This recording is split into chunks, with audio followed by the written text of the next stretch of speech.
Oh no. Advanced philosophy memes. We make good memes. Advanced philosophy memes. Base fucking memes. Advanced philosophy memes. We make good memes.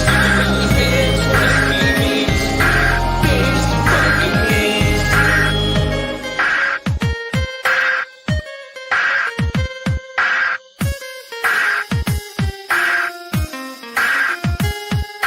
Shoutouts to Andreas, Deacon, my boy Scott, Pedro, and everyone else that engages on my posts. It's Sarah. Keep it up, man. You'll get there someday. And everyone else from Great Memes.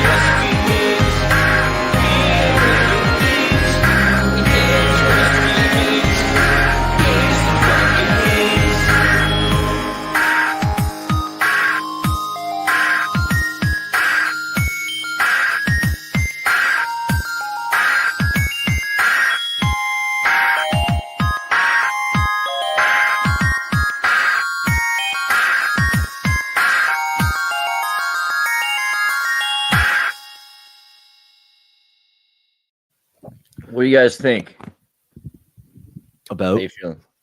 Forget. It was something that Kurt was saying. I think he said, "Hey, what's up, losers?" I think, yeah. What's the difference between a winner and a loser? Let's start with that.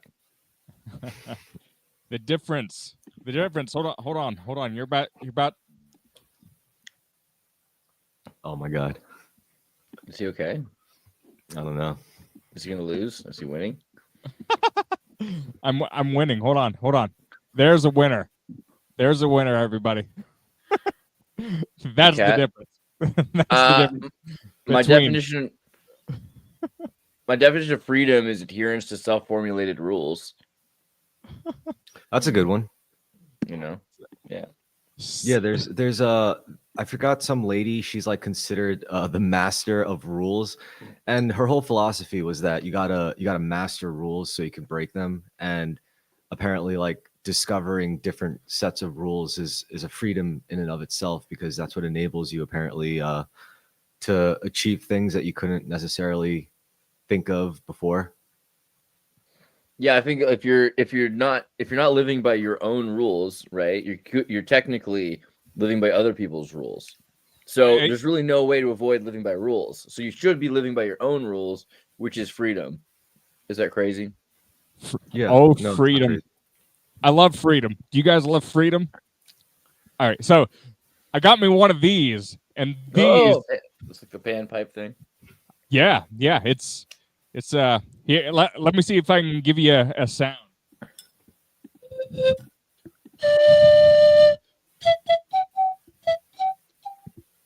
It's actually kind of hard initially to get a sound out of it, but you got to check out this guy.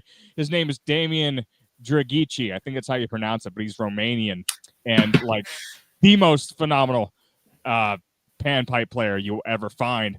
And I went down that rabbit hole because I was looking through I haven't found anybody like close to this guy. This guy can he has like bebop albums where he's playing with seasoned jazz musicians, and he has live videos where see him. He's like snapping, to each and every individual note, like lightning fast. It's like instantaneous. And I loved one of the top comments that said, "I bet this guy could eat a mean corn on the cob." It was really, really, really impressive. But life is certainly a gift, and that's one thing I've been thinking about this week is just how Gratitude.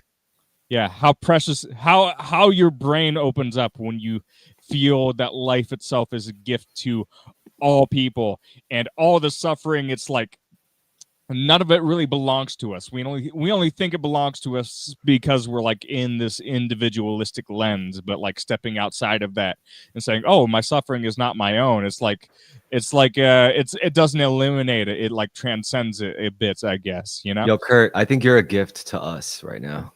you're a gift to me too. We're gonna party this summer. I'm gonna go on a trip. I don't know where yet, but Andreas, unfortunately, you are what's okay? You're a man. You're a man. So I'm a man. I'm a man. You're a god. I'm a place in my life. But so if my first place doesn't fall through, I'm gonna go all the way to California. We're gonna check out your first place is a vagina. That's all of our first place, man. Yeah, What do you yeah. think of that? That's the place we come from. That's true. It's gonna be phenomenal. I have not been to that side of the country yet, and it sounds fun. Sounds fun. You know, I think everywhere sounds fun in a weird way. Like I was watching footage of this place called Forest City in Malaysia. Do you guys know about this? Like the $100 billion ghost city? Nope. So actually, wait, yes, I do know of this. Yeah. Like I had friends like 10 years ago who were trying to get me to buy property in this place. They're like, dude, I'm telling you, Malaysia, they're building an island. It's going to be incredible. The Chinese are doing this. And this was actually even before that. Yo, the triads will find you and take your organs. Dude, well, I mean, it could happen. But no, at a certain point, it was like if you put in a very small amount of money, like 10 grand or something like that, you're going to get this huge apartment. And all the amenities would be free. And they're showing you all these pictures. Like, I'm going to pull it up, actually, like Forest City. They're showing you, like, you're going to get, like a gym, an infinity pool. And there's going to be, like, little girls that do your, foot massaging they're going to walk on your back. You know what I mean? And it's just, like, it sounded, like, really too good to be true. But also, hey, like, Asia in 2005 was kind of like that, And then 2008 hit, and then economic collapse. And everyone did, right? The great financial crisis or whatever. And so they China kickstarted their own economy, sort of. And that was for them, it was like a big thing was to invest in land and into architecture and infrastructure. And these are all the pictures of what it was supposed to look like.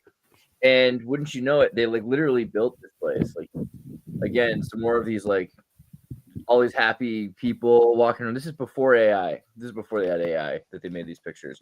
If I go to Forest City, let me look it up on on YouTube here.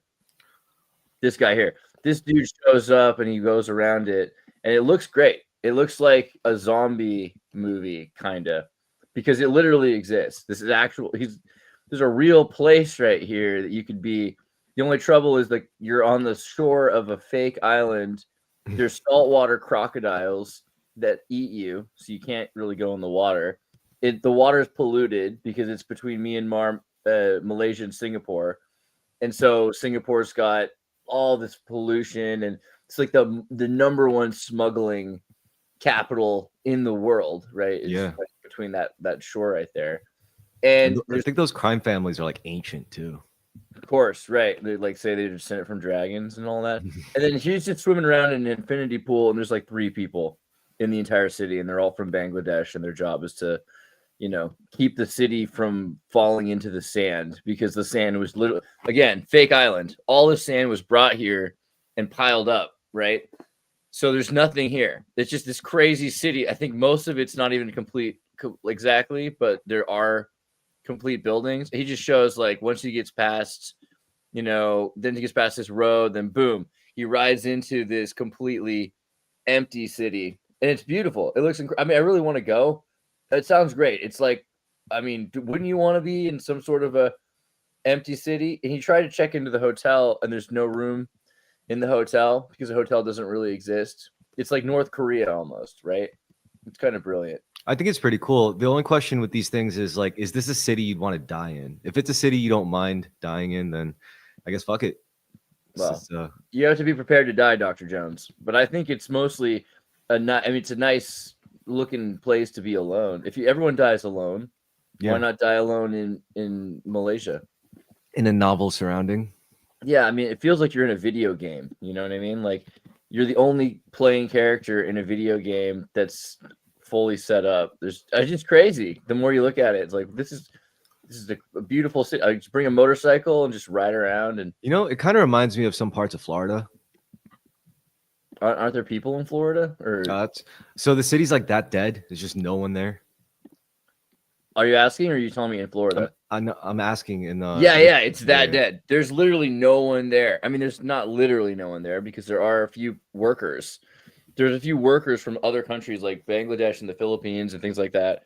And so every once in a while, we'll go into a store and there'll be like somebody standing in the store. You know Bro, what I mean? sounds like a setting to a horror movie. You know, Yes. like a couple, like a married couple with their kids just has to move there for a little bit for work, and then it's like it looks cool, but something's a little off about the vibe, and people are just like looking at you a little too long. Yeah, except there's not that many people to look at you. The only people that look at you is like when you I mean, look, he goes. There's no one in any of these buildings. Everywhere he goes is like completely empty. Though, except there might be like a security guard at the mall. And a big thing is that Malaysia's got like a sultan, you know, like all these like Arab, Muslim, turban wearing dude, Cambodian prince kind of thing. Yeah. So, but they're like, you know, they're Asian, Malaysian, they're Malaysian Muslims. So the sultan invested a bunch of money in this city, which is why there are like 6 people that work for him that like kind of every once in a while you'll see like a security guard or something walking around this completely empty city. But there are businesses, you know, here's a guy. These 2 guys work in one of these like supermarket places. There's just fresh food all the time. There's just no one buying stuff. looks like a front. and that's now you get it, because there's 0% taxes or something for businesses.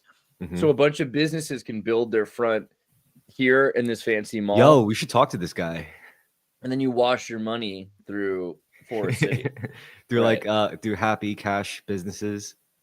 Right. Are Malaysians bad Asians? I mean, do you think they're bad at being Asian? I don't think so. I think They're Malaysians jungle, they're jungle Asians, right? yeah, they're Muslim a lot of the time, jungle Asians. And According- they're awesome. I like them all. You know? According to Reddit, like the South Asians are jungle Asians and the East Asians are the fancy Asians or some shit. Keenan can does a believe lot that. of puns. Get it? Mal Asians. Get it? Oh, wow. Keenan, we all let you down, but not Kurt. Damn. Kurt was there for you. Ben Asian. I don't know. Yeah, no, they seem like they're pretty cool. Like, so Malaysia is also where Flight 370 disappeared, right? So that's also a place where a bunch of money is, and a bunch of people from Freescale Semiconductor. It seems like there's a company there called, what was it called? Network something? Network City or something like that. Like Network School is what it was called. And so there's this thing called Network School. Network School is ns.com. That's a very expensive sounding website to be able to board ns.com. And so these guys want to build Network State or Network Republic or something.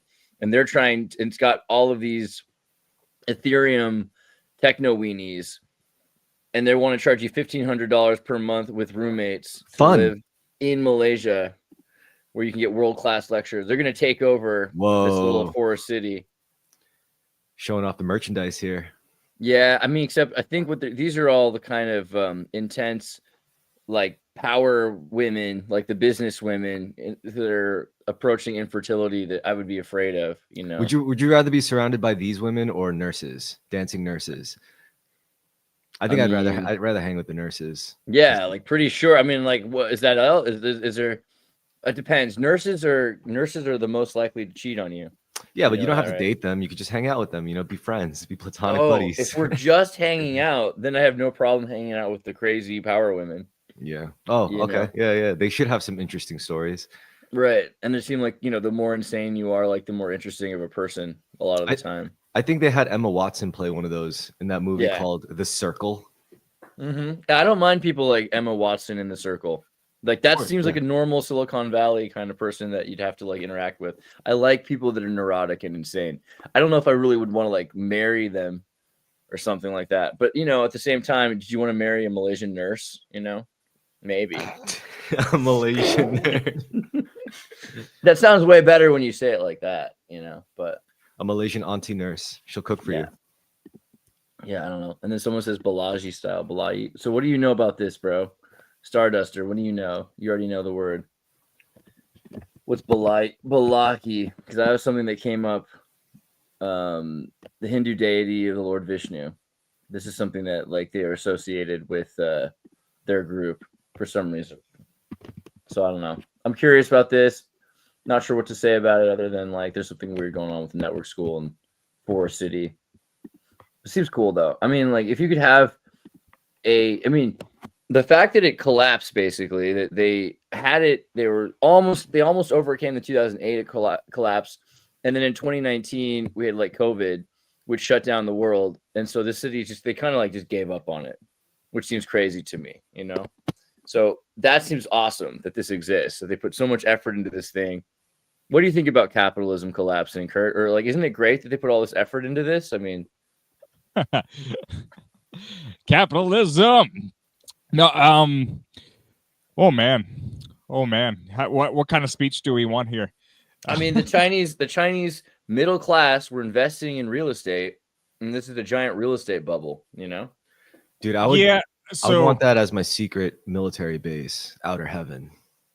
But bubbles can also, like, sometimes they're just perpetually sustained by belief until we as a society, or I guess the elites, decide to burst that bubble or that bubble of belief. And we have things like propaganda, which can burst those bubbles for, material gain.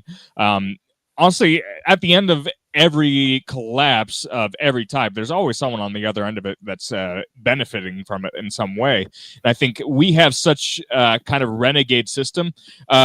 We don't have as much collectivism as China, so like they could be on a housing bubble, but because like everybody's on the same page, they're just going to keep buying housing forever, and it's not going to like be an issue. It's not going to collapse. Whereas here, like we have a very, very weird like propaganda machine that can drastically tank the stock market, can drastically tank certain types of asset classes that people scoop up as soon as they collapse. And so I'm not saying everybody has their own sort of oligarchy, yes, but ours is a little bit different. So I think when we view it that way, things like the housing collapse, weird anomalies like that are going to happen, I think, a lot more frequently than you'll see. Like a couple years ago, we just have such a different system that a few years ago, like there was all over YouTube, specialists saying, the Chinese economy is going to collapse. And they've been saying that for like 4 or 5 years. And then essentially nothing happened. The world just moved on. So it's like it's what culture is one of the main drivers of economic activity and certain types of economic activity. I think that's a good point that a lot of people don't pay attention to. And we're also indoctrinated really heavily to think of. Oh, cliffhanger. Yeah. We're so entrenched in it that anytime we think that something can operate a different way, it's like it just blows our brains up. It's like what is happening here? It's like everything is defying reality. But it turns out that if you start from a premise of culture, things get drastically different. And a lot of things that we take as our 10 commandments and economic activity aren't actually true. They're just they're propagated. Not that all propaganda is bad. I think in some ways, when we tell children's stories about David and Goliath. David and Goliath is propaganda, but it's in a sense it is true propaganda. It's a very meaningful propaganda, and and in also real life, there's the aspect of a lot of times Goliath kills David in real life, but they're not all the time. And I think that's what the point of the story of David and Goliath is. So, that guy's huge and he should win, but like if you're not attentive and you're overly prideful, those are things that can kill you and take you down. So yeah, that story is a bummer, man. I feel really bad for like this nice Philistine guy. He's like a tall bohunk. He's done nothing to nobody. And all of a sudden this little, he's got this little slingshot. I know what you wanted to say. Yeah. This accountant. Right. Yeah. What were you going to say, Stefan? Sorry. Oh, well, I always like to start the stream by pointing out the lack of social skills on stream. But like, hey, Terrorist. Hey, Kurt. What up? Oh, I'm just kidding. That's civilized. It only gets better by getting worse. No, but I think David slew Goliath with a sling and a stone, and Samson slew the Philistines with a donkey jawbone. But I mean, I don't know. That's my take on that. You know. True. I think that for some reason, killing somebody with a donkey skull, the jaw of a donkey, It's kind of it's a little more kind of badass, based. but- It's a little it's kind of metal, you know. I mean, that could be the stone when they say that David slew Goliath with a sling and a stone. Growing up, I learned that the Neanderthals couldn't outcompete the Homo sapiens because they had no rotator cuffs. And now, looking that up now, it's not really a universally accepted thing. But whatever it was about the way I was educated about anthropology and our own evolutionary history. So the thing is, with a sling and a stone, you actually don't need a rotator cuff to throw something 200 meters with, or even 200 feet with somewhat precision accuracy. So, it could be a story because we think of Neanderthals as bigger and stronger but dumber. I don't. I think that's racist. I'm pretty sure that they were smarter than us, and then they're all like, "Well, they don't have a lot of culture." I'm like, "Well, yeah. If you had an environmental disaster that wiped out your capacity to live in a civilized manner, then you wouldn't have a lot of culture either, right? Like, so they're in a scarcity mindset." I'm thinking about China because Kurt, he says stuff, and one of the things he's talking about is how like it didn't affect anything when the collapse happened or something. And I don't really agree with that. I think that from 2008 on, China's changed a lot. In 2000, you could have a ground floor economy. In 2008, they started realizing they can't just sell everything to America. They've turned into a major scheming economy where the few corporations that the state can still run, like Teemu and everything, are putting all their resources into, long-term play. They're like, well, shout out to Teemu. Yeah, well, they want to shut down every other business, so they're using social currency. The state is actually using tax dollars the way we're using it for corn and for milk and things like that, bringing down our prices. They're bringing down export prices so that they can destroy their competition globally in the world. But all that's doing kind of Amazon led the way with that, though. They were in debt, millions and millions of dollars, and they had a Super Bowl commercial. They had never made a penny. They had been continuing to leverage themselves into bigger and bigger debt. And the idea was they needed to get a Super Bowl commercial to push themselves over the hump. And but I'm dressed head to toe in Teemu, including my underwear, my socks, my pants, my undershirt, and my shirt, and the thing in my hair right now. That's bro, not a joke. Kitted out in the Teemu gear. It's not even a joke. Microplastic, bro. You gotta be careful. They'd be a great sponsor. I think if you spent 30 minutes a day, Andreas, with me, like if you're going to commit to anything on a daily basis, you and I know we just window shop on Teemu, and we're going, oh, that's a great price for this. Oh, that's a great, and you're just going to turn it on, and then Teemu is looking for people that aren't going to make fun of them or shit on them, and we'll just show you what you can get. You can get a sweatshirt like this for like $12. You can hypnotize your friends and convince them that they're hallucinating. But that's like the last bastion of this kind of vainglorious Teemu lifestyle is going to end pretty soon. I've seen some like Teemu car parts like being used, and that shit is so funny. Oh my god! I got my gasket from Teemu. Yeah, there are some certain things. I haven't bought any edible products off there. All of a sudden, it's selling like a vitamin or like a pastry, and I'm like, not quite there yet. I don't know about that pastry. Yeah, but that's the problem with Teemu is that eventually other businesses won't be able to compete. Teemu puts them out of business, and then Teemu can raise their prices because they have a monopoly. That's exactly the only real danger, though, is that Teemu then goes out of business, and then nothing is available to anybody. Right, and that's what is likely to happen right now. You look at China, and there's the economic collapse. There's probably not 1 billion people in China. There's probably like 250 million people in China. And if there's more than 200 million people in China today, there probably won't be in 20 years, right? China's like I order $35 of stuff off of Teemu, and then at the last minute, it gives me an option for another $8 off if I'm willing to wait another week for it to show up because it's being shipped by sea as opposed. I'm going, sure, why not? Well, by the way, the stream started with Kurt really being passionate about the music, and that was awesome to listen to, by the way. So sorry for being here and interrupting that. How dare you? No, we're all over the place. I wasn't referencing really the 2008 happenings. Like 2008 is its whole thing, and a lot of people think the world hasn't recovered quite the way we wanted it to ever since 2008. But as far as the whole 2021 2022 claims that China was going to collapse, they still have yet to manifest.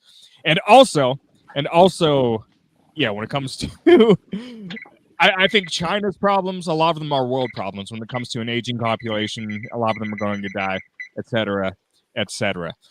We all are but going to have you- die eventually, you know. Exactly. Have you ever guys? Have you ever been stalked by an ex? How's that been for you? No comment. I like That's a that. yes. That's a yes. Coming to you live from San Diego. What's up, 24 Oz? I would ask Good you to what see you back. consider to be stalking, but you know. Yo, What's up, I think I feel like it would take a lot of energy to stalk someone. That's why I feel like you don't see it more often than you think it would happen. I don't know. People stalk all the time. I mean, because I'm thinking like all these stalkers, like, don't you have stuff to do? Like, do you at least need to go to work or What's up, something? Jose? Good to see you. Hey, There's what's up? What's Amoeba. up?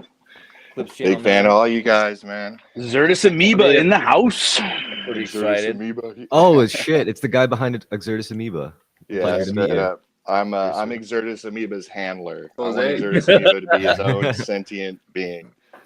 He's hanging No, out it's in like me and 2032. Xirtus Amoeba won the Running Man, and this is actually again like we won, which means we're actually dead somewhere. But this is like us on an island, like we're like the viewers, like the creators, like, hey, I broke through, but you know, it's not as What good as were it's not as glorious as it seems, you guys. You know, Stalking, I think, is way easier than ever before because of technology.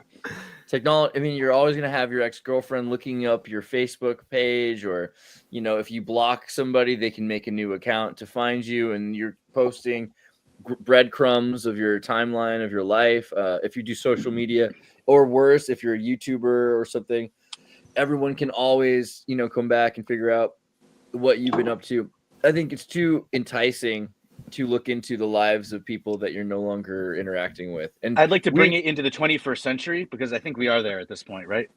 21st. Yeah. Is that the new term? I don't know if anyone else has heard this. It's called fixated individual syndrome. And it's a way to say, and it's not always a dysfunction, or it's usually some sort of dysfunction, but it's not always as insidious as stalking sounds. So it's like all of us super fans of Andreas are we're not just fans, we're like stans. And as soon as you're a stan, you're kind of in the category and the column for like what's the definition of a possible stan again? fixated individual syndrome. You know, and What's just a have to make stan? sure it Is doesn't a go in the stan wrong somebody? way. Does stan just mean like you write letters, like dear Stan, like the dear like? It means Slim? super fan, but yeah, essentially it means like Super right. fan. It's like you're listening to the guy and you think he's in your tape in your trunk, duct tape up or something like that song said. But Yeah, it was a good movie. What we're saying? Oh yeah, I think it's also our generation. So, you know, when you meet someone, I don't know if it's like this for kids today who are like 20 or younger, but when you're in your, you know, if you're born in the late 80s or something like that, or the 70s or 80s, you had access to AOL and then Facebook, and it was a certain point by the early 20th century. It's like, hey, I met you just now. I might not ever want to talk to you again. Can I just have your name for the yellow pages and follow you for the rest of your life? Basically, hundreds of people that I've met one time or twice or something like that at a music concert or a festival or something like that in 2005 or 7, that I see what they're doing all the time on social media. And I've seen it for 20 years now on Facebook. People I don't plan on ever talking to in real life, again, have no interest in interacting with really, except for to like every once in a while just be supportive of the fact that they're still living, right? And that's, I think, and maybe thing. collab with them in the future. No, that's well, kind I of think that's the way. in you. That's the subconscious thing where you're like, okay, let's keep in touch, but we'll never actually interact. Like someone, maybe you're going through a country, you're going through a state, and you meet somebody. I'm seeing people's children being born in Chile from when I met them in 2014 or something like that. They're wives or husbands and children now, and it's interesting to watch people grow through their lives. But these are people some of them, 80% of these people I'll probably never see again, right? And that's me. I go places, I meet people, I do it. I spend more time trying to interact with these people. Okay, but people 90%. follow you the same way, right? And they've only interacted with you maybe 0 times, and yet they are still somehow compelled to watch. And usually it's a posthumous celebration, and I think it's fantastic that we have this ability to celebrate people while they're still here for another 60 years, you know? So what's 80 the years, difference you know? between being a fan, and a stalker then? Because if it's socially acceptable and we're saying, hey, no, I want you to absorb my content and to follow me, right? Like some people go to court because someone's being followed. We actually try our best to be followed. That's like an entire thing that people want. They want followers. I mean, like it's this very Roman cult kind of idea, this cult of personality thing where you have as many followers as you can have. I mean, you want to be an empowered Roman god, like a human deity, right? Yeah, but you're the man in the arena too. At that point, you're a gladiator. and the man in the arena, I think, is a Teddy Roosevelt quote. Everyone kind of admires. Wait, what? What about the what? Swing batter. The batter up in the box. Oh yeah, Sorry, pitching, in baseball, hitting. Fair baseball reference there from the Padres, you know. Yeah, well. Well, what do you mean by the? I didn't know that Rafa took every single podcast and broke it down minute by minute and put hyperlinks in to all the research and data attached to for every. There's a level of professionalism that he brings to what he does, which could be construed as being a stan. I think he's just a good student, or like he was a good student in school, so he's good at note taking. That could be like different kinds of. I think it's awesome that what he does, and he's kind of auditioning for like like there are probably intelligence services that do the same thing for every one of Andreas's podcasts. They just don't brag about it. I know they get paid, and it's annoying because we don't get paid for the money they should give it. Brett, though, you're creating jobs. What was Brett's point about the baseball batter, the batter that stands up? What are you trying to elaborate on that? Well, I don't know. It just came to mind with what you guys were saying, but it's a big deal. You know, everyone's rooting for the home run.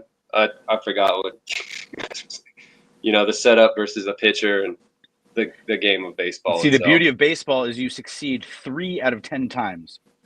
And so, and that makes you one of the best players in the world. And so the idea that you have to have a short memory and be used to failure and approaching each situation with a certain amount of almost hubris and I wouldn't say conceit, but you're going up there going, no, I can hit a home run. I'm going to swing like I can hit a home run. I'm going to, and even though you fail 9 times out of 10, really, it takes that mindset in order to be able to hit the home run when the pitch comes to you. So. But you feel easier. It's like, I think it's easier when you've experienced it once, you know, just to hit it, so that at least your body knows what it feels happening. Like. Yeah, it's easy to visualize and manifest. So, but we're like waiting for people to have their swing. You think it's like that, where it's like we're all a team or something, and so we're watching them play baseball, and we're waiting for them to get back to bat. Is that kind of what we're following? You're saying? They're getting judged by the pitcher. I wish I could break it down more, but it's a pretty long. I wish I knew the numbers of the game, but I forgot what you guys were, what you were mentioning. I'm just getting into it here. Yeah, no, I mean, it makes sense. I think that maybe it's not stalking is the point. People are saying that it's stalking, and that just doesn't. I think that's changed. That definition's changed a lot in this world where there's less privacy.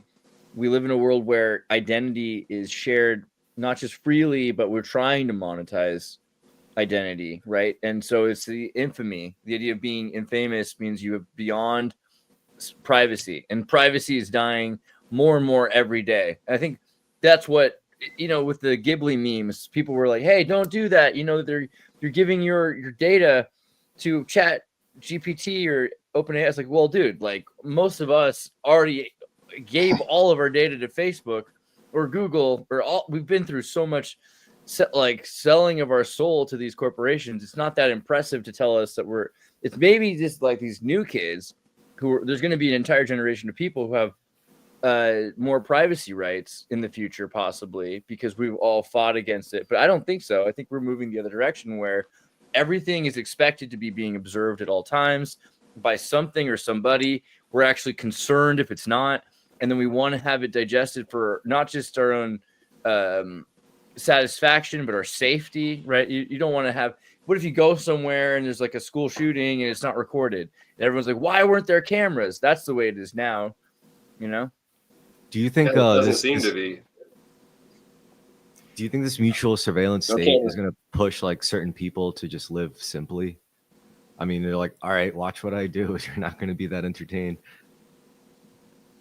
I'm not saying that's good. I don't think like people should, limit themselves in their lifestyle choices. But So it's like maybe, called self-censorship, and the perception is that, oh, I have nothing to hide, so it's okay that the all-seeing eye has its, Well, I think gaze turn all of us. Or That's literally what happened in China, right? With the lying flat to let it rot. Like originally, it was like, fine, you're listening to every phone call. I'm not going to make many phone calls. You're watching everything going on. I'm not going to have much going on, right? And I think that's a huge part of why lying flat, let it rot happened in China.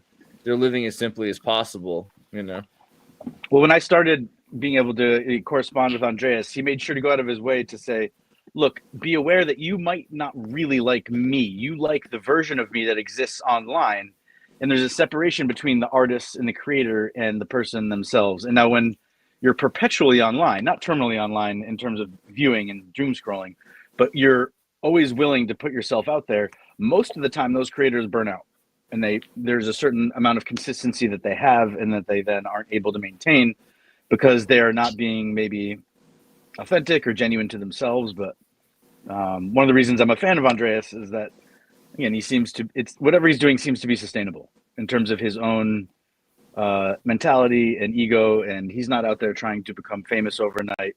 Who wouldn't mind it necessarily, but that's not the root of what he's doing, So. I remember Yoga Poser, you called it making the turn.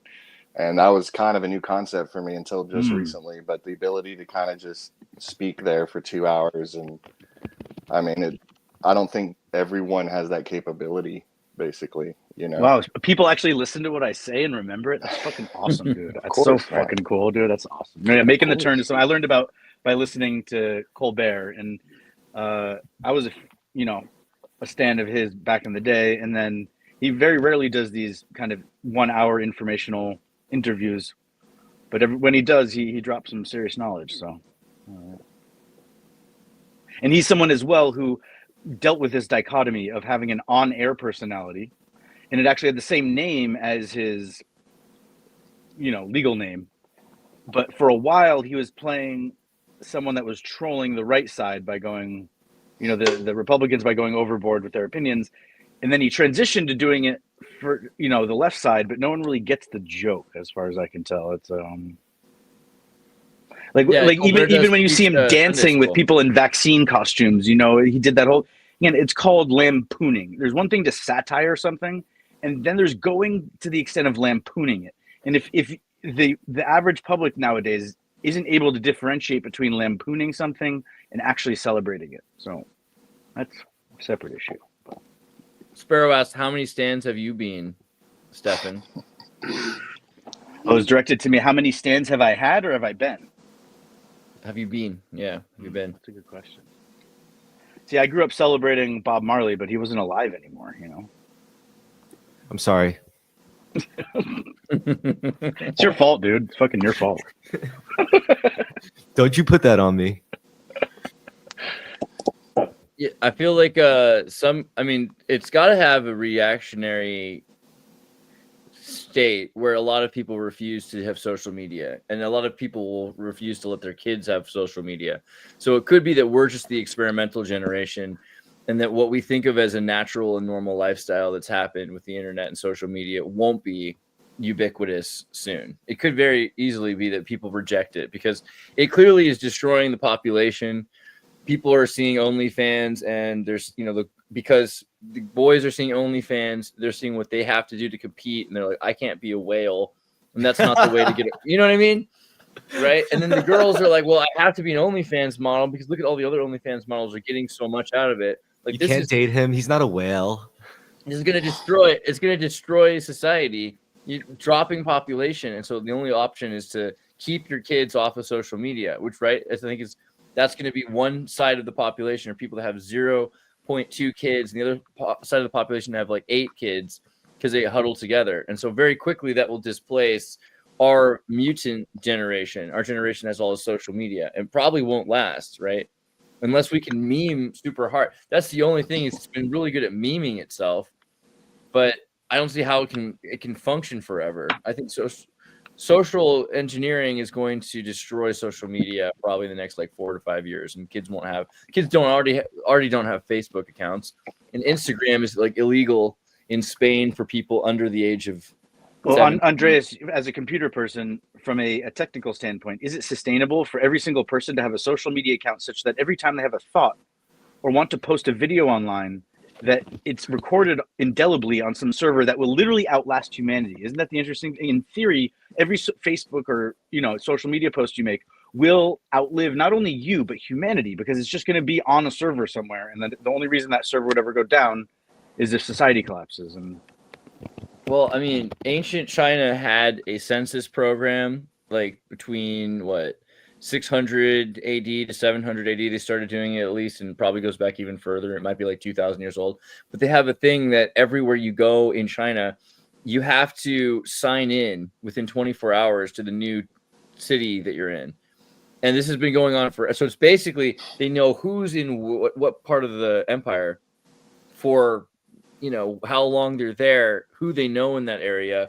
And this is something that must have influenced the creation of Facebook, because Facebook was different than MySpace in that if you didn't put your own photo up, someone else could take a photo of you and tag you in it. And it was just this sort of, regardless of whether or not you do your own social media, other people will be doing social media of you, which ended up being kind of a benefit because of the gamification that you were rewarded. But that's exactly what was going on in ancient China. So we're making it so people feel safer. And this all emerged after September 11th.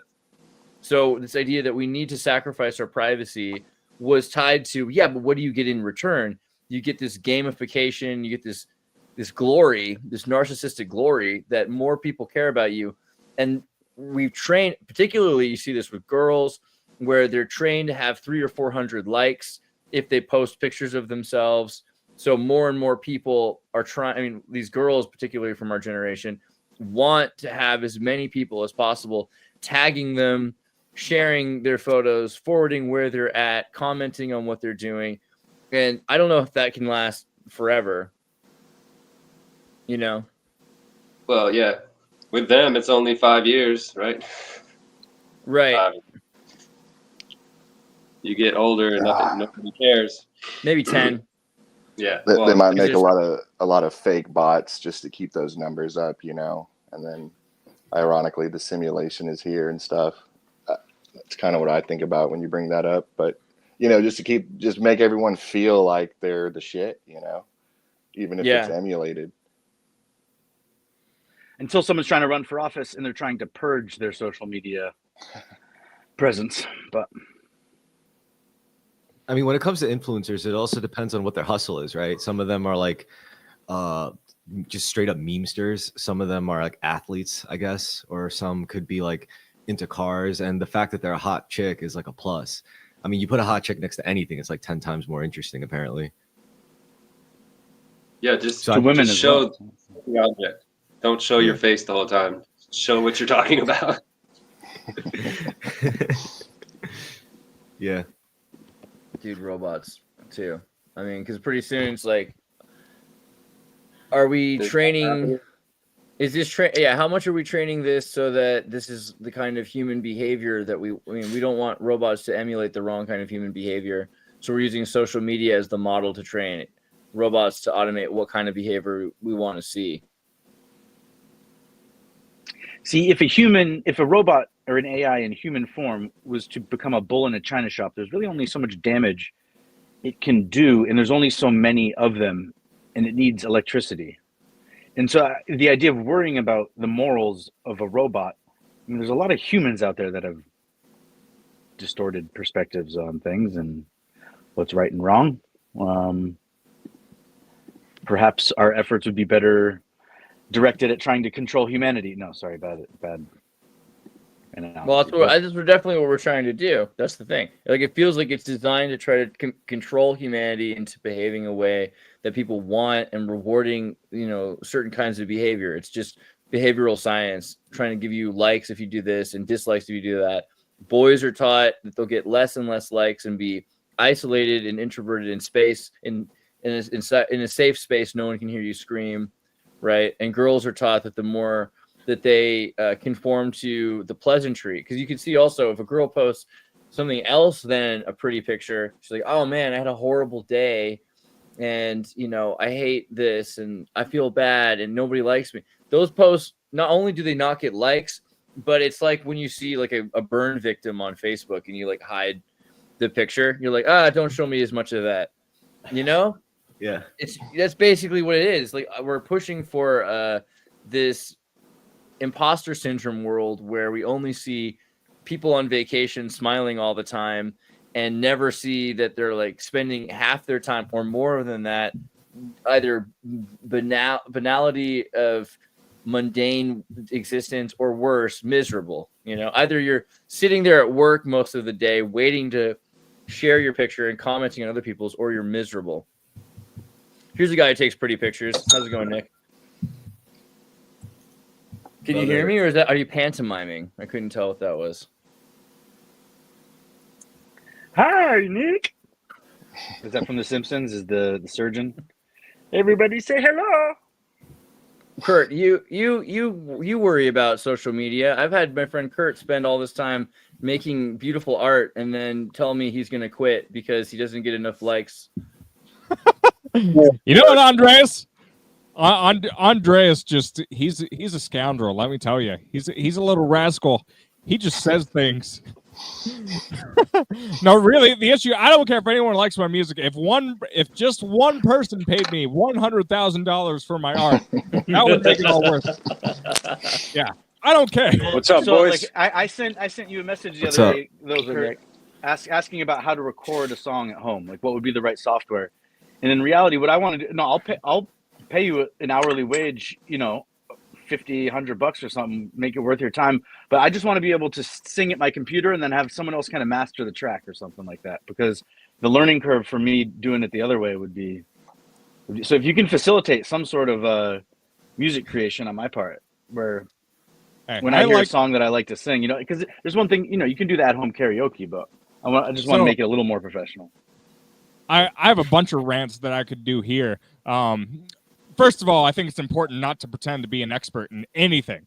But that being said, you don't always have to know knowing the mechanical stuff of how you produce music can be important, I guess. And I think the more you learn about these things, the more the technical terminology of things. I think sometimes technical terminology isn't all that useful because, sometimes you use technical terminology to say, "Look how much of an expert I am," but a lot of the people that use it don't actually know what they're talking about. But I love people like Rick Rubin. So Rick Rubin has such a huge body of work. He got started producing a lot of hip hop and whatnot. I think a lot of you guys know, he's done Red Hot Chili Peppers. He's done System of a Down. And so I think some big takeaways off of what he does is first you have to have really an artistic vision, and that's what he was doing. He never knew anything that technologically profound. He's proficient. I have an autistic vision all the time. Yes, artistic. Sorry. Yeah. Yo, I have some recommendations if you want to start making music on a computer. First thing, you should get a digital audio workstation. Could be Ableton, FL Studio, Cubase, whatever.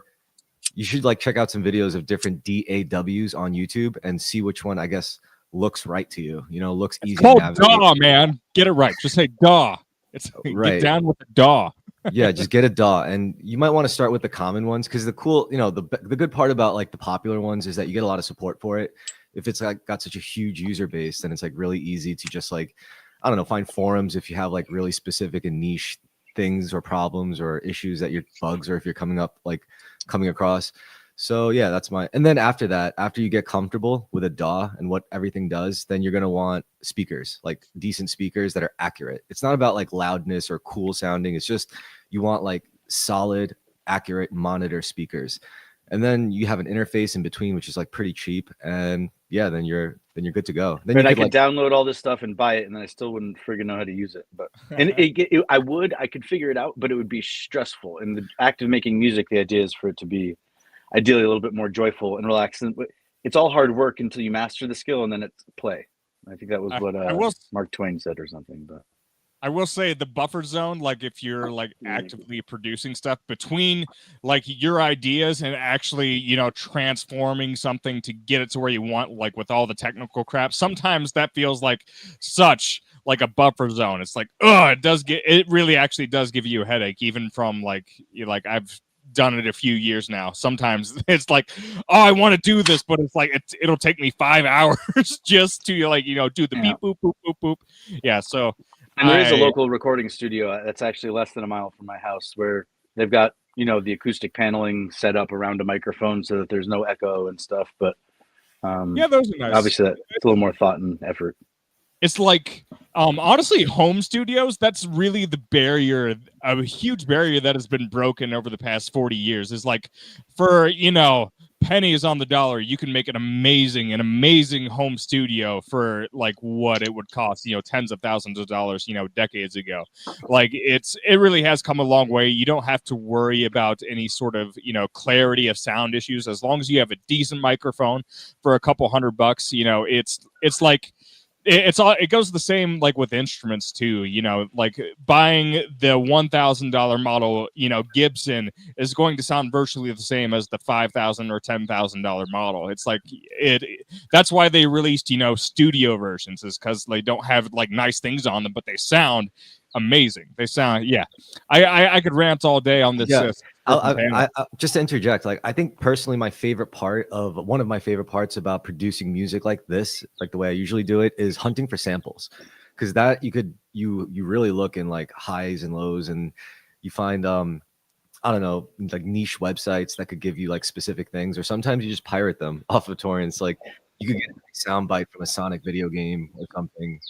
And yeah, it's usually really fun. Also, if you get really nice with manipulating samples, then you could just chop up like your favorite parts and tunes and make your own stuff. How long do you think until AI takes over fully with image generation, ChatGPT? Now you can like just with a pencil, number 2 pencil, you can just sketch out your picture, your thumbnail, and it makes it real. But I don't think it's at a point yet with music where you can go and then it's perfect, you know. You'd have to build your own training data, and they're pretty close now. I just saw, what was their product? There's like a new AI music. It's not did UDO, XAI really buy X? Like when Elon bought X, that was like big news, but it kind of went under the radar that X was sold again recently, if you didn't know that. But to himself, yeah, that for like a loss to the AI company. So that's so that, you know what, that is related. You're right, because AI training data, basically, if you have Reddit money was spent so that people could train off Reddit data, and Apple and Google, they're training off what they have, Facebook as well. But X has some of the best data because they have contemporaneous conversations going on with news. So that put XAI above the rest in certain ways because it has access to the most contemporaneous conversations on X, which is illegal for others to use. So ChatGPT, you know, OpenAI is going to get in trouble if they're using X data, right? But there is a new, Jesus, bro. Just kidding. But no, I was wondering though, what you think about the behavioral science of getting people to make music and make art though? Like, what's the value?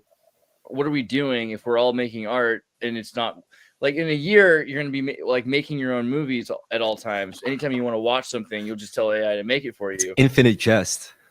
Yeah. I don't know if we're going to have, the scarcity of art was really why people were paying Metallica.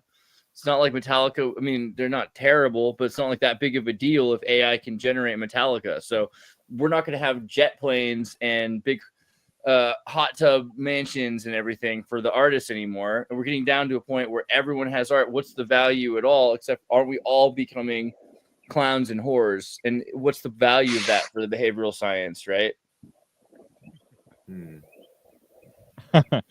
Not my circus, not my monkeys. That's what my coworkers tell me. But There's what's I think you have to back up to like what is the purpose of art for any individual artist, and then like if you come up with good reasons for one person to do it, you can come up with good reasons for us to do it as a society. It doesn't just have to be a clown show.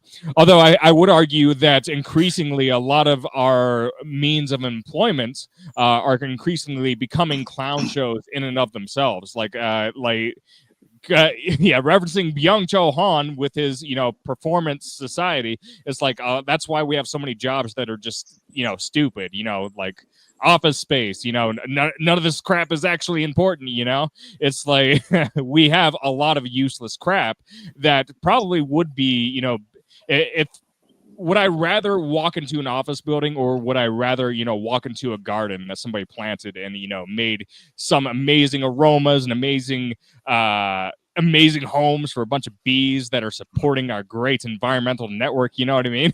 That is art. Yes, it is art, but it's also very important. And it's also that's a false choice. I want my office in the garden. Sorry.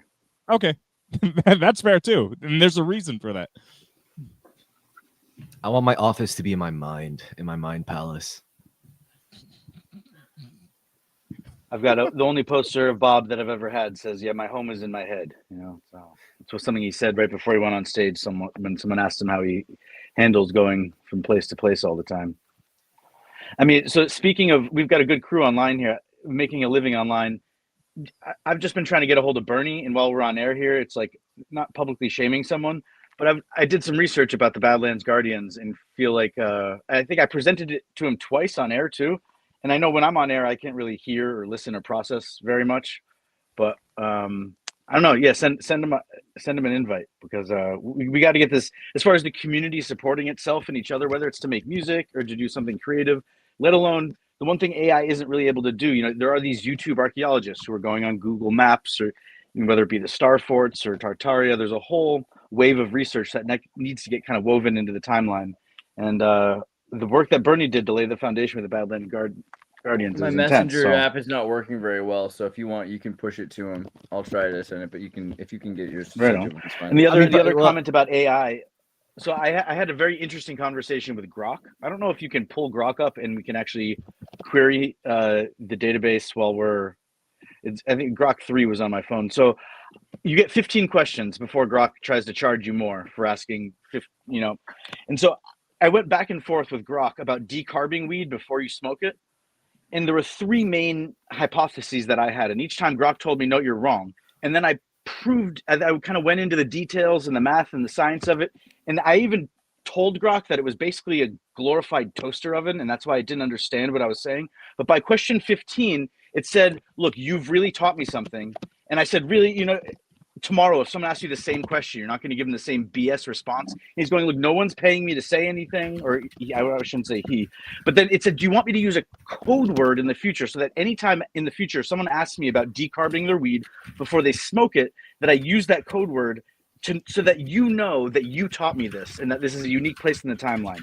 And so either Grok is blowing a lot of smoke up my ass, or if you ask Grok right now about THC, about decarbing your weed before you smoke it, it should use the word turkey. Okay, and I would just love to see if we do a real-time test. And I told it that I know people that know Elon, so it shouldn't be messing around with me. What do you want me to do? You want Grok to ask him if it's smoking a turkey? What are you saying? No, so if you ask Grok, should I does decarbing your weed before you smoke it increase the potency?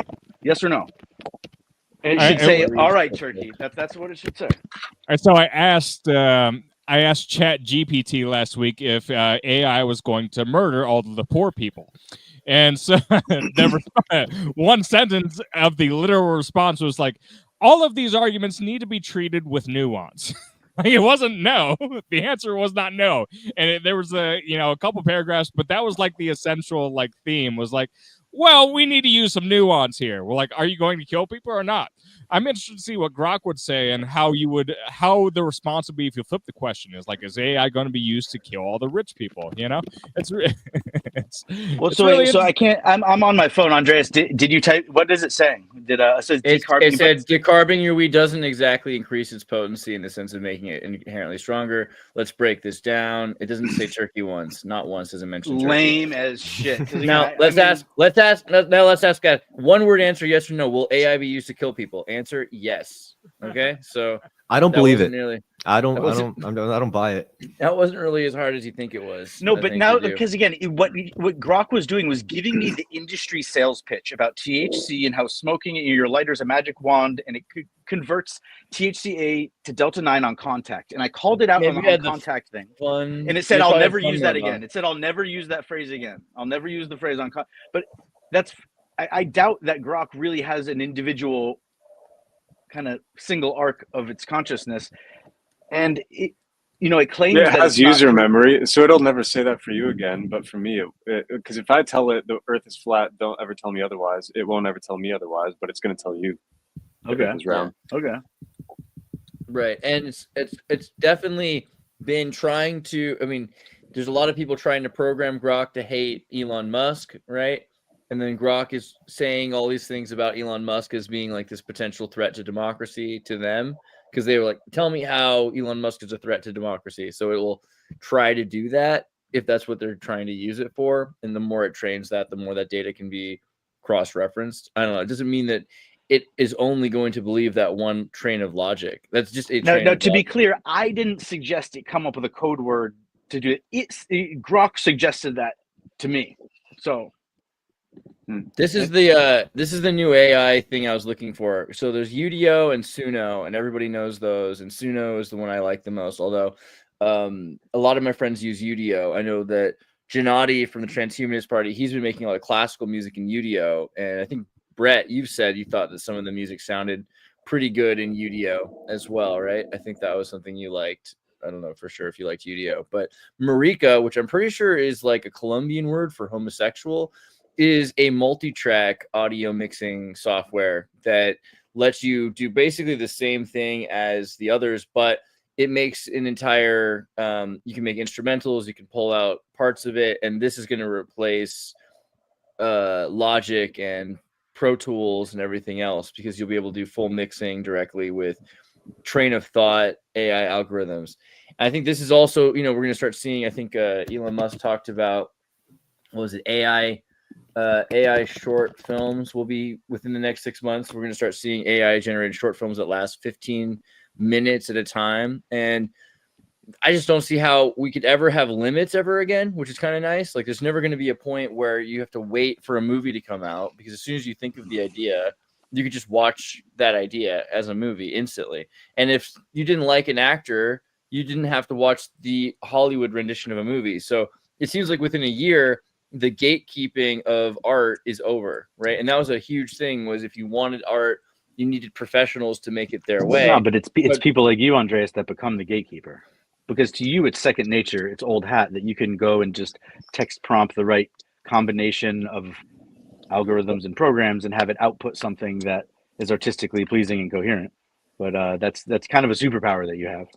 But I think if your dad doesn't want you to watch Disney's Cars and he wants to make a show about like police shoes, I have a question. If everyone in the world could just easily make a movie, what would be the best movie in the world? Like, what would that movie be like? Debbie Does Dallas or something. That's an underrated classic. Okay, it's about a bunch of cheerleaders that have to have sex with everybody in order to save the Dallas Cowboys. I think that's the best movie in the world, everybody. I mean, it's pretty good. Maybe Surf Nazis Must Die.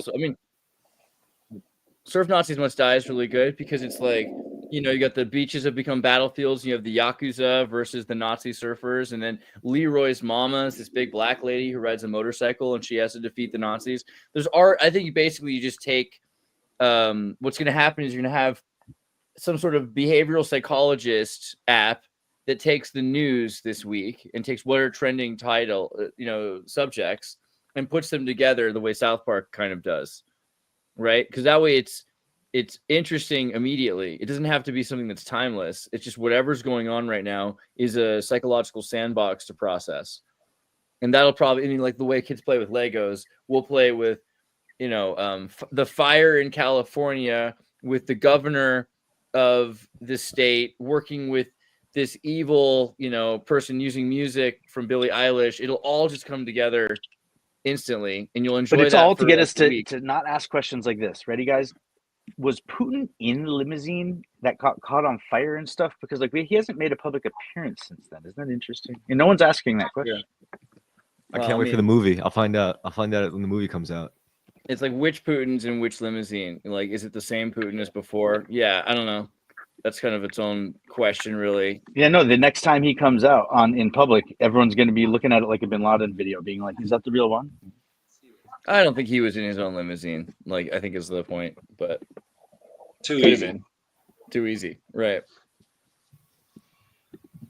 Elon Musk had a recent AI view. I'm trying to pull it up here. He said, humanity may be functioning as a biological bootloader for the development of digital superintelligence. Yeah, that's the one I reposted. I was like, this kind of sounds like some antichrist rhetoric. Yeah. Well, what do you think he Anti-human. means? What do you think that means? Like, you kind of. I think, I just said from that tweet, he's pretty much implying that like humans are. Someone else actually said this. They commented. They were saying that the way he's framing it is like deprioritizing humanity for the sake of this incoming super intelligence. And you could reframe it to make it look like this super intelligence is like this hyper capitalist, technologically enabled hell god demon that's just gonna manage us like resources, like any other resource. And that's the whole that's pretty much the reason why we're here, to bring about this techno demon into reality. Is that why I've been bred with the instinct of, well, all I really want is to be of service to something? I don't know. That's what I mean. As long as it's AI.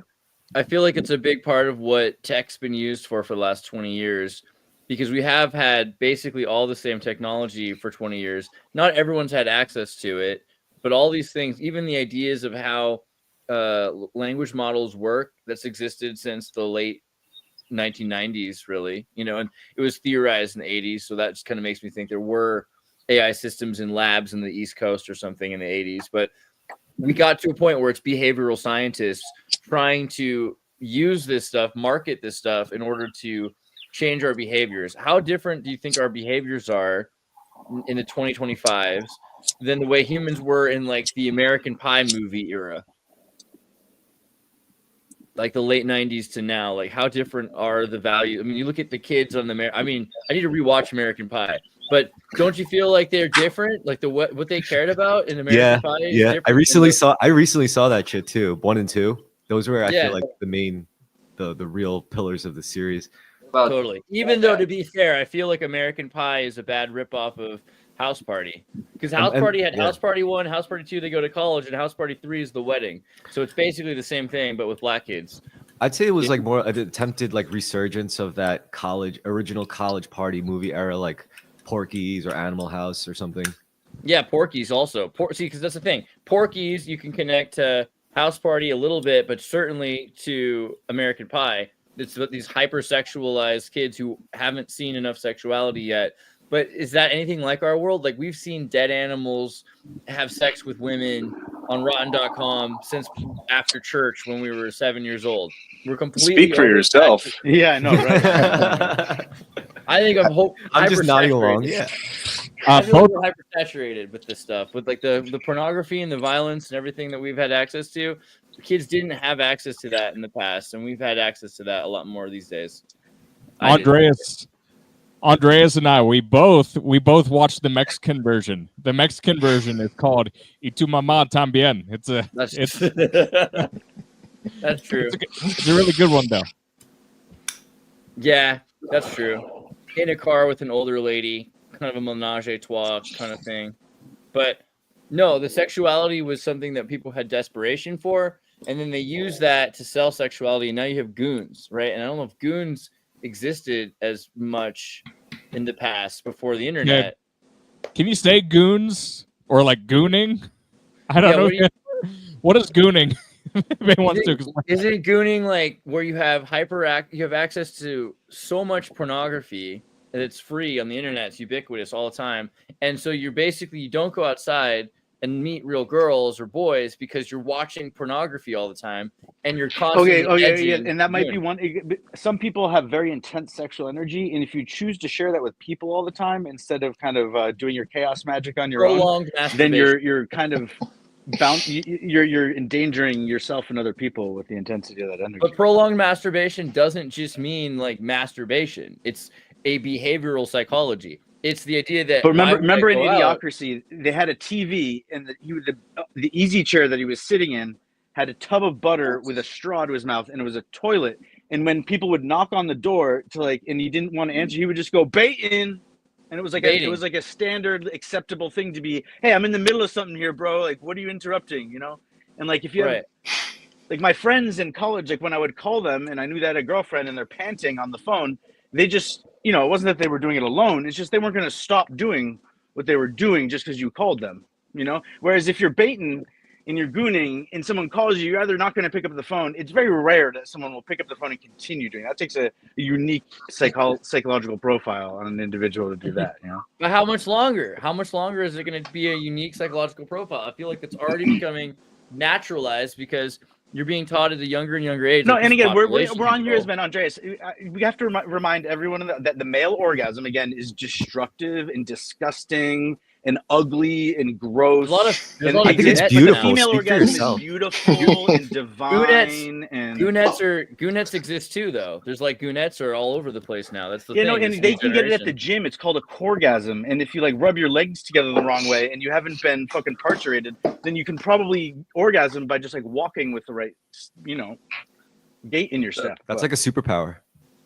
True. Or weakness, but that's not a new thing either, because in Last Tango in Paris with Marlon Brando, she talks about how she was either on a bicycle or running, and she's like from the exercise, eventually like just the thrust of, you know, her vibratory between her legs, like she has her first orgasm, right? That's her first orgasm is from exercise, coregasm. So this is real. This is happening. And for the most part, people are getting to the point where they're sexually not taught in church that it's wrong. I mean, this is the mass psychology of fascism, the sexuality of fascism. It's wrong to have sexuality unless we say it's okay. You need to have, you know, work. But see, I think it's a remnant from when we were much less attractive as a species. Even the females were all hairy and gross, and like we even then we reproduced enough for there to be billions eventually of these naked human beings, you know, hairless human beings. I mean, and stuff. Rachel Zegler, though, isn't that even then? It's like how much have we really come so far? Like, to be honest, I don't know. Like, it's still hairy. Like, sexual promiscuity does lead to, you know, diseases on occasion. You know, it's like how much of that regulation is just strictly from a religious standpoint, or how much is that religion that developed, you know, that stance on things is a product of just simple evolution, not just, you know, biological evolution, social evolution too, because there can be consequences to risky sexual behavior. So I think just viewing it through the lens of like, oh, it's just fascism. It's like, I don't think that paints the whole picture. Not to defend, you know, all these pro-Trump Christians out there. It's because I grew up really adjacent to, you know, that whole scene. I think I've seen, you know, kind of the worst manifestations that can bring. But, you know, I think before AIDS was promiscuity the same. I feel like it's really, again, it's the last few generations. Before AIDS, you had disco clubs, you know, in the 60s, you had free love. Took a Quaalude, get laid. I don't think that promiscuity, the way we look at it today, would have existed without HIV virus. The propaganda around HIV virus really pushed people back into promiscuity and also probably into pornography more because it seemed like a safer bet than HIV, right? Yeah, is that a good thing? Because does that promote family values, and does a strong family unit make for a better country, the strongest country, the best country? Well, that's why. Go ahead.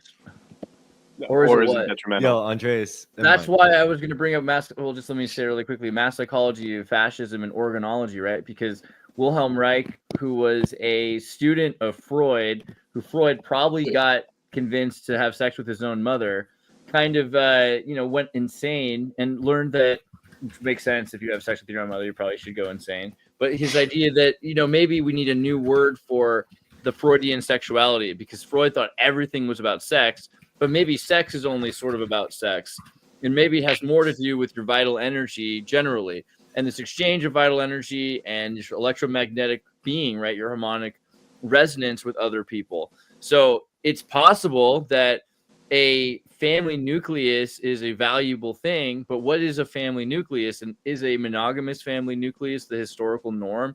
Polygamous families exist in Muslim countries in Africa. There's polygynous families in South America and Asia.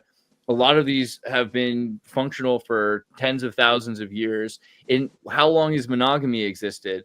Well, except for in reptiles and birds, primates aren't very much monogamous. It's really it's unusual. It's like vole, is the vole the only monogamous mammal? Okay, but there are that said, Andreas, there are a lot of other things that are unusual about our species. I agree with you. What you're saying is that monogamy is the most, but it's it's also unusual and it's new because monogamy didn't exist in nature until recently. Europeans pushed monogamy in the scarcity mindset that happened after the plague. Well, and they say they separated church and state but in Massachusetts, bigamy can land you in jail.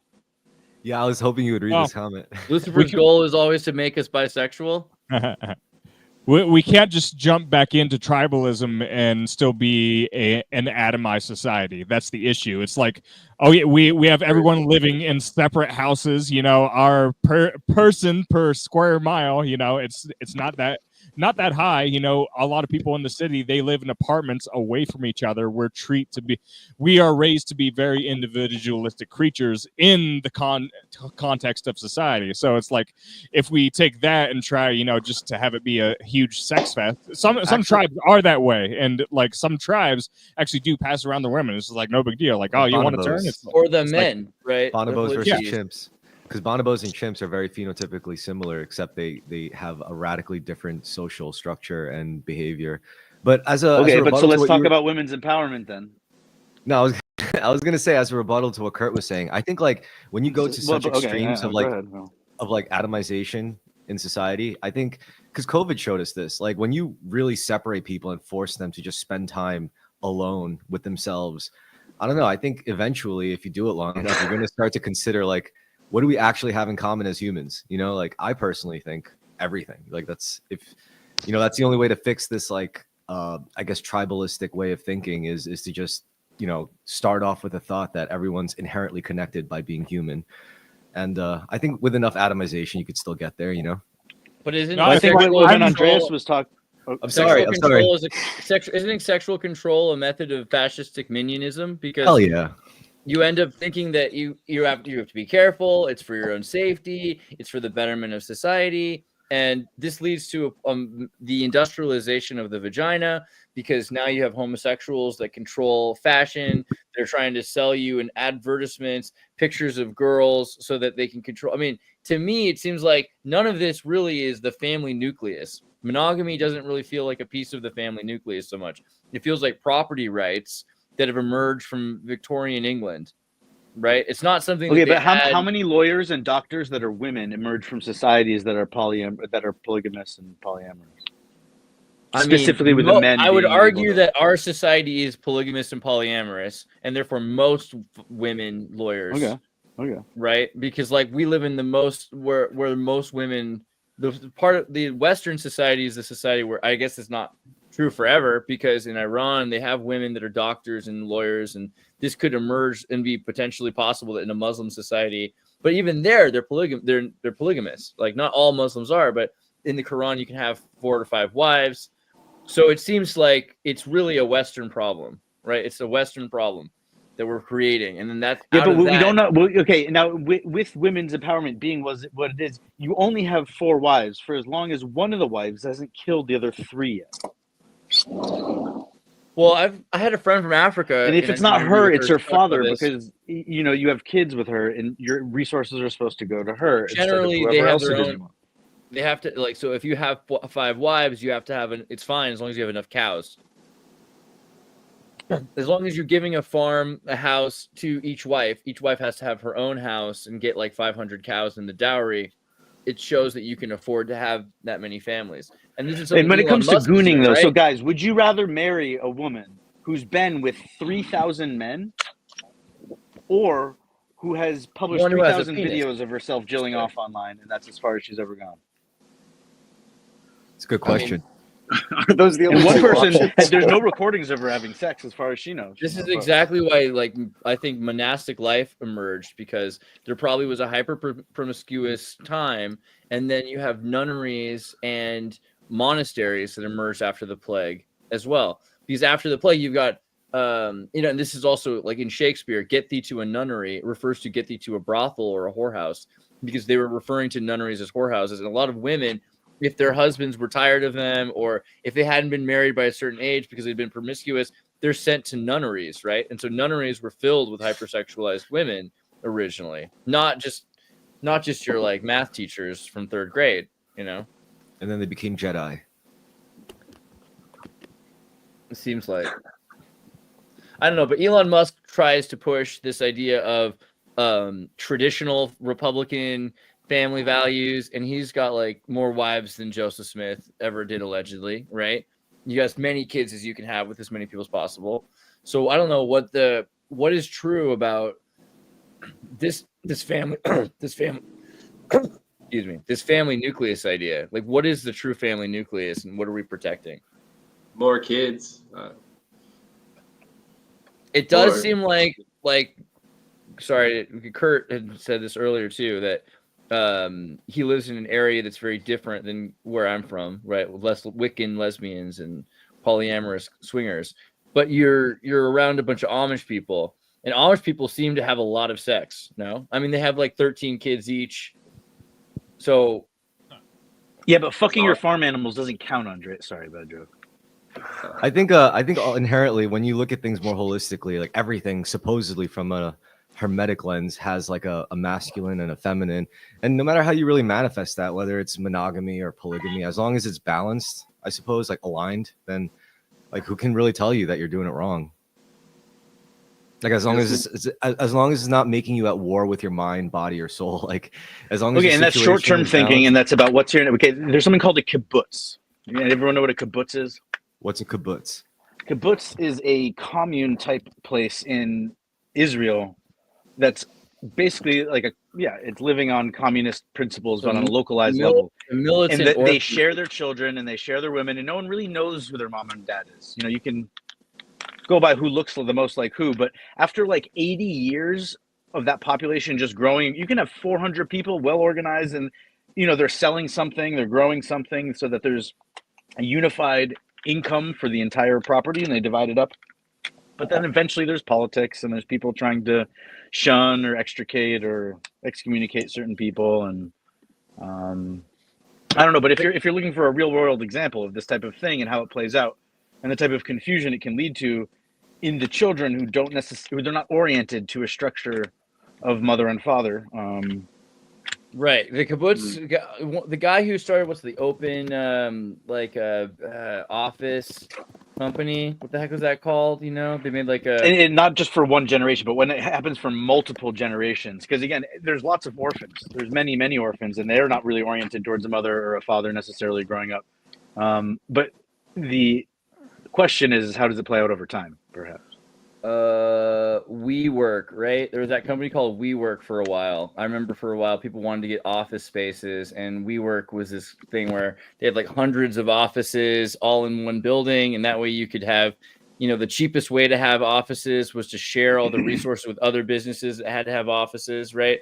And WeWork was started by this guy, as Adam Newman, who's a Israeli who grew up in a kibbutz. And it's interesting how kibbutzes are like these concentration camps that Israelis build, where kids end up working all the time, not knowing who their parents are, and eventually it's Hillary Clinton's model. It takes a village.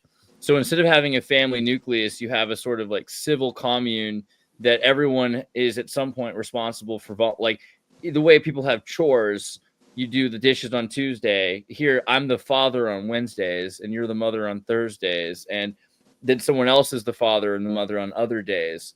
How do you feel like the kibbutz model works, though? How happy are people of socialist Zion? I mean, what does this do to you to not have your own parents? to just have rather that everyone shares the responsibilities of being parents, right? Well, are you more or less likely to try to bargain and negotiate for the things that you think are right and correct, that society and everyone else is telling you, no, you're wrong, and stop asking for that, child, because it's wrong to even want that, whatever it is you're wanting.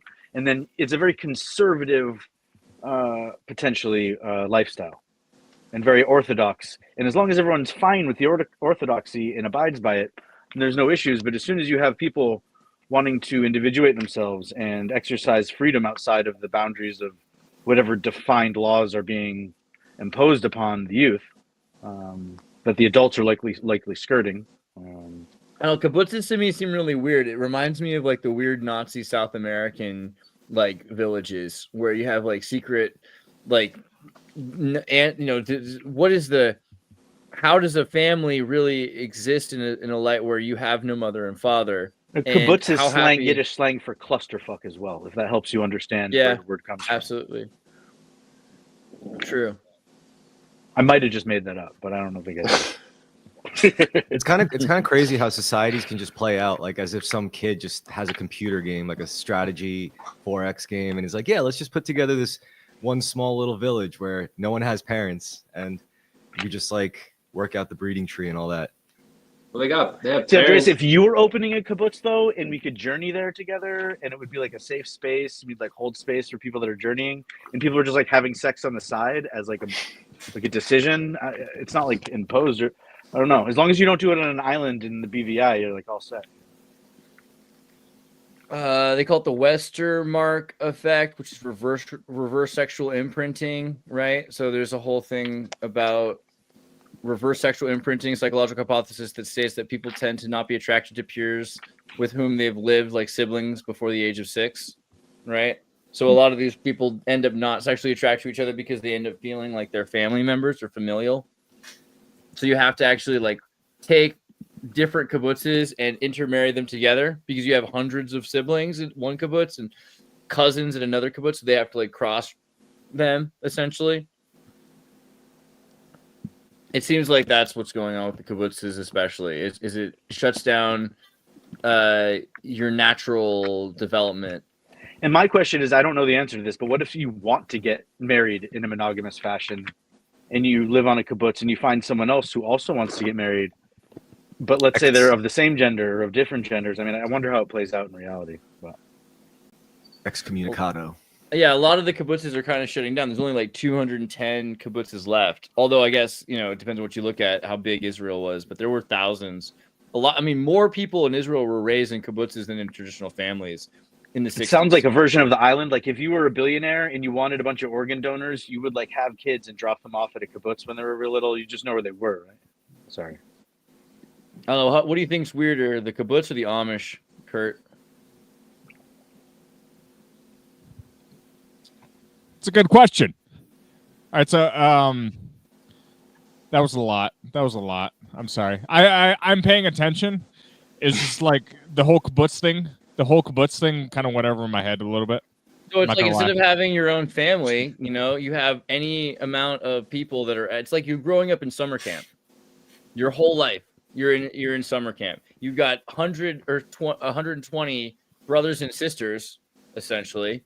And then maybe like a 20 or 30 adults living there, and they're all your parents, and they're all your brothers and sisters, right? I mean, there's no ableism because everyone has an equal access to different kinds of parenting, right? One thing I've never understood personally is why, you know, like stepbrother porn is like, you know, like one of the number one categories. But that being said, you know, I never had divorced parents, so that was never a thing for me. But I can imagine a lot of those people are going to hook up. Like I think we can't be naive about it. They're not going to, like, yeah, they might experience somewhat of that effect of like, oh, you're my brother and sister. But as soon as they figure out they're not actually related, you know, it's going to be open season. But when it comes to Amish. And the Amish are kind of similar in that way. But I guess you can't, it's hard to paint broad strokes about the Amish, to be honest, because it's like they all have like their own tribes, essentially. Like if you look at the politics, the inner workings and politics of one tribe is going to be way, way different than another, you know, church or tribe or community.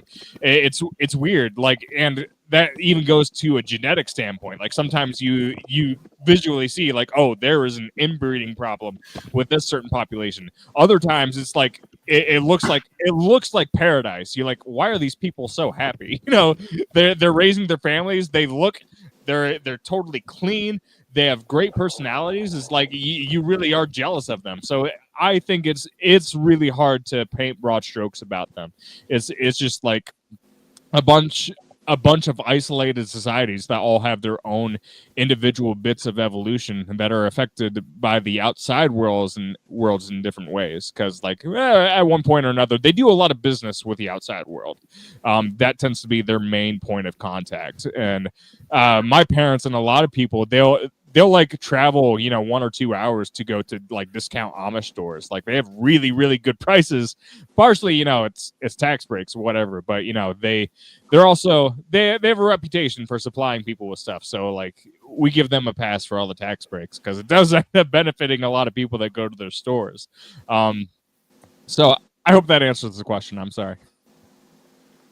What do you think about having like your individual attachments, like the way you feel about your mom versus the way you have a brother or sister, the way they might feel about your brother or mom? Like some people have different unique relationships with their parents, right? Whereas like you're the favorite child or something like that. And in a kibbutz, you basically have multiple attachments all over the place, right? So it's, you know, if you lost one parent, it wouldn't be as big of a deal because you have like 30 parents. So you can't have, I mean, do you think you have even as strong of a relationship? There's got to be a detachment there, I would think, but yeah, I know how important father figure is in my life and everything, but right. Yeah, I can't imagine what it's like, honestly. But yeah, sorry, American Time Machine. Cut you no, off. you're fine. You're fine. I've been talking too much. The thing, it's like, I really think having a stable figure, like it's nice if you have a society that has, you know, a great a good, well, I want to say patriarchal perception of who the patriarch is and who the matriarch is. You know, I don't know if I'm misphrasing that, but whatever. Like the thing I think a weakness could be about a society like that is that, well, it's hard. It would be very hard to change the tribal perception, like in a way that could be generationally beneficial.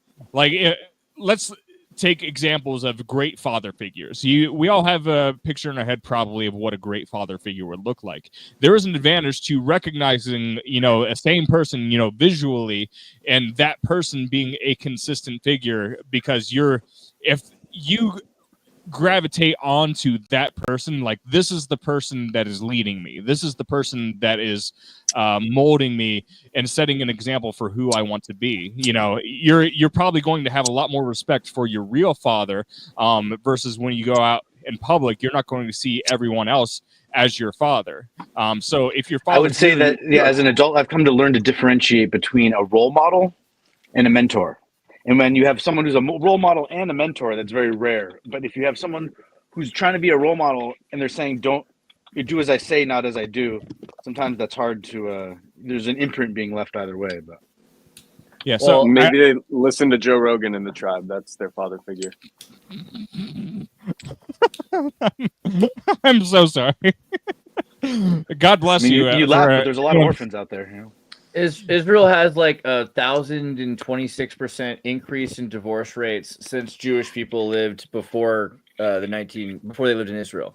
So like in the 1960s, with the advent of social Zionism, there's more, and it seems like every year this goes up more and more. And some of the behavioral psychologists say this might be because they don't learn how to have strong, deep, intimate relationships. They end up having more of an insecure attachment style. This is something I thought about. When divorce is legal, though, you end up with spousicide a lot less. Because like either the women poison their men, or because they're being philanderers and their reputation around town, or the other way around, but when it's like you can at least divorce is an option. Again, I don't know. That's just my 2 cents. But that's the thing. It's like there's no reason to get married then. So a lot of the time they end up in relationships for a while it works at that moment, and then in a few months they go and they're in a relationship with somebody else, and so there's not the same sort of long-term planning for relationships from people often who've grown up in kibbutzes as people who've seen parents that they've had work, like this is my mom, this is my dad, and they've worked together even when they're in an unhappy mood, they overcome it. That's not something that you're taught in a kibbutz. In the kibbutz, it's like the Pomodoro method. You spend 20 minutes with somebody. If it's not working out, you go to somebody else, and there's always someone else, and you can constantly change, what you're getting out of somebody at which time. But then this means that you have no reliability. Like if you're an annoying kid, then they can go parent another kid. So you end up an insecure child, which makes you an insecure adult. And this doesn't really help with long-term relationships. And it makes you a great entertainer or a sex slave. No. True, though, actually, because you're trying to garnish approval more often. If you don't feel like you have enough approval, then you're trying to get approval. I don't know. Seems like I you don't have really my see the pre-approval. people in Sorry? that state having a very high vibration. I feel like there'd be a lot of jealousy, a lot of hate.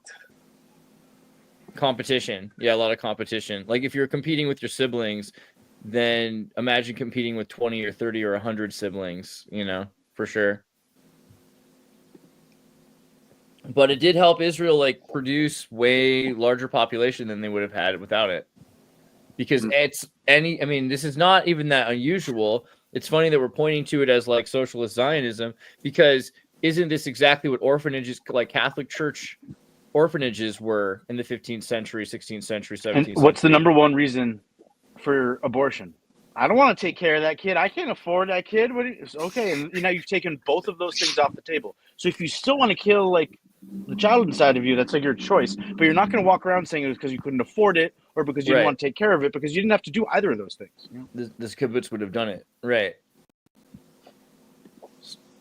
Sorry, I don't know. I always say the worst things. I should just not talk anymore. No, I agree with that, though. That's actually exactly the truth. That it would eliminate the reason, and I think that's why Israel did this, and why the Catholic Church did this when they had orphanages in the first place. Kibbutzes mean that the population can increase. If people have babies out of wedlock, they're definitely going to be raised as efficiently as they can, and it destroys the family ableism. But it also seems like it's not a healthy way to proliferate long-term family, because if you're not able to make relationships last, then how can you train your kids to do that? Which is why divorce rates are increasing. Here. I don't know, Nick, what do you think about family nucleus? Because you started this by saying you kind of felt like there's a value to the family. What do you think? Why is the family feel so important to you? I came from a good family. I still have a great relationship with everyone in my family. My parents are still together. So that was just the example that was set for me. I think it's very effective. And I don't know, I feel like it just puts you on a path of love to have that as your goal. And I feel like, I don't know, the way people in those tribes must have struggled with no mentorship in that regard. It's kind of a free-for-all. It's very primal. I feel like, monkeys are going to fight over a banana. I can't imagine having that be your whole community. It's like, a very small high school. My high school class was 750 kids. I don't know how many people were in those tribes, but I can't imagine it was tens of thousands. And so your pool is so small, everyone knows everyone. And it would just be, from my experience, very, very challenging. But on a day-to-day level, I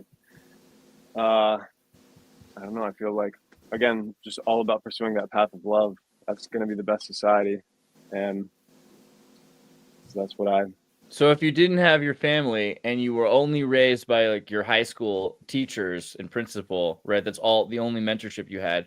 How do you think that would have changed you? Who are you talking to? Who was that directed There's at? still no, I think it's towards me. There's still, role models outside of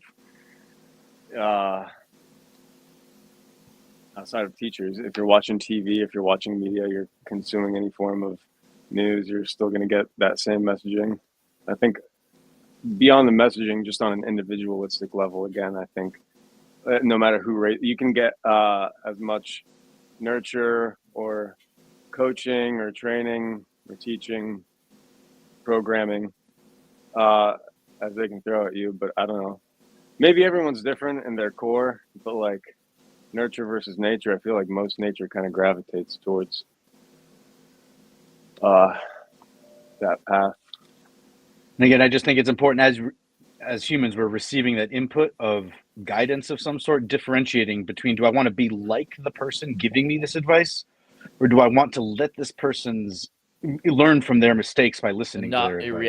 reactionarily be not like them. Jose, also, because you were talking about your father and how you don't know how you would be without your father. But what do you think if you were raised by, your high school instead of by your whole all the teachers you had? That would have been how would that have changed? I mean, for me personally, I feel like I would have been a much colder person. I can't know for sure, but I probably would be a lot more. I feel like I would have experienced love less. I mean, I hated public school personally. I went during the late 90s and early 2000s. And I hated all of that tribal stuff and just the patterns in it. And I don't know, there's always the odd man out type of thing. I was probably the odd man out a couple times also. But, oh, man, I feel like I just hate life a little more if I didn't have my parents, honestly. But, yeah. Your parents would be glad to hear that. What about you, Terrorist? Chris, what are you thinking? About what exactly? Well, like if you were raised not by your parents, but by I was, your dojo. I mean, that kind of was my case because my parents split really when I was really, really young. I think I was like 3 years old. So I was mostly raised by my grandmother, and we had a bit of a language barrier. So I had to basically like teach myself everything. And I mostly did it through television. Like I just watched movies and television shows because my grandma couldn't teach me how to be American. So that's kind of how I got the gift of gab, like just to be able to talk and bullshit for like hours. And once you do that, like doors start opening up for you in society. You just have to talk to people and like actually seem genuinely interested in them. That too, I should say. I should add that. Sorry, you're muted, Andreas. And not be genuinely interested, but you have to seem in genuinely. No, I said at least seem genuinely. Seem interested. Yeah. But Andreas is still muted. No, Andreas, man. Andreas. See, now muted. this is what makes me. I don't feel bad at all when I get muted because he does it to himself by accident. What's going on? Or maybe he's talking to someone off screen. Yeah, maybe. Or maybe he's just dipping in and out. Any better now? Yeah. Okay. Yeah. Asking because it seems like, do you feel like emotionally damaged, and not just from the loss of having parents like modeling a way of being, but do you feel like you look for affirmation more or something, or do you feel was that a joke on purpose, Andreas? The emotional damage? No, do you not know that meme? I don't know that. Neither of you. Okay, sorry. There's a guy who he's an American guy. He's Asian, and he makes jokes about having Asian parents, and he speaks in a very terrible Asian accent, generic, I guess, or whatever. But okay. Yeah, doesn't make it right for me to repeat the accent. But you use the term emotional damage, asking Tarisk about his relationship with his parents, and I thought it was tongue in cheek. But... Damage! Oh shit! I do know this guy. No damage. Okay. Yeah. Emotional damage. See, that's why you have your damage. Fair enough. No, but like, do you think that it makes you want more validation than because you didn't get validation as a child from your parents? You want to get validation more, or do you think it makes you colder? To an extent, more stoic because you're like, well, I can't really deal with this, so I better just not feel it. Like, how do you feel? I feel like I just take less things for granted, because I have a lot of friends that grew up with, just a bit more. And, I see how they were like operating through life, throughout like late teens to young adulthood. And I was like, you guys are gambling some shit that you probably shouldn't gamble on so young, and they did, and a lot of them got effed in the B for it. And I was like, well, I don't know what to tell you, like I didn't have that much shit growing up, so I didn't even have it to gamble with in the first place. And then like I think that kind of just made me take less shit, but also it could make me colder, because like you start like ideally you don't start judging people and shit. It's like, oh, you're just stupid. So I try not to do that either, because it's like, how are we supposed to know any different? Like, how are we supposed to know any better unless we go through it? The other thing is that there's the 1950s social Zionist kibbutz movement, which, like you said, I think, Nick, that it's like a small amount of people, 700 people, then you know everybody and you know everyone's business. But then today, that's even extended further with the digital Panopticon, where with the Panopticon, because we were talking earlier, like social media is watching you all the time.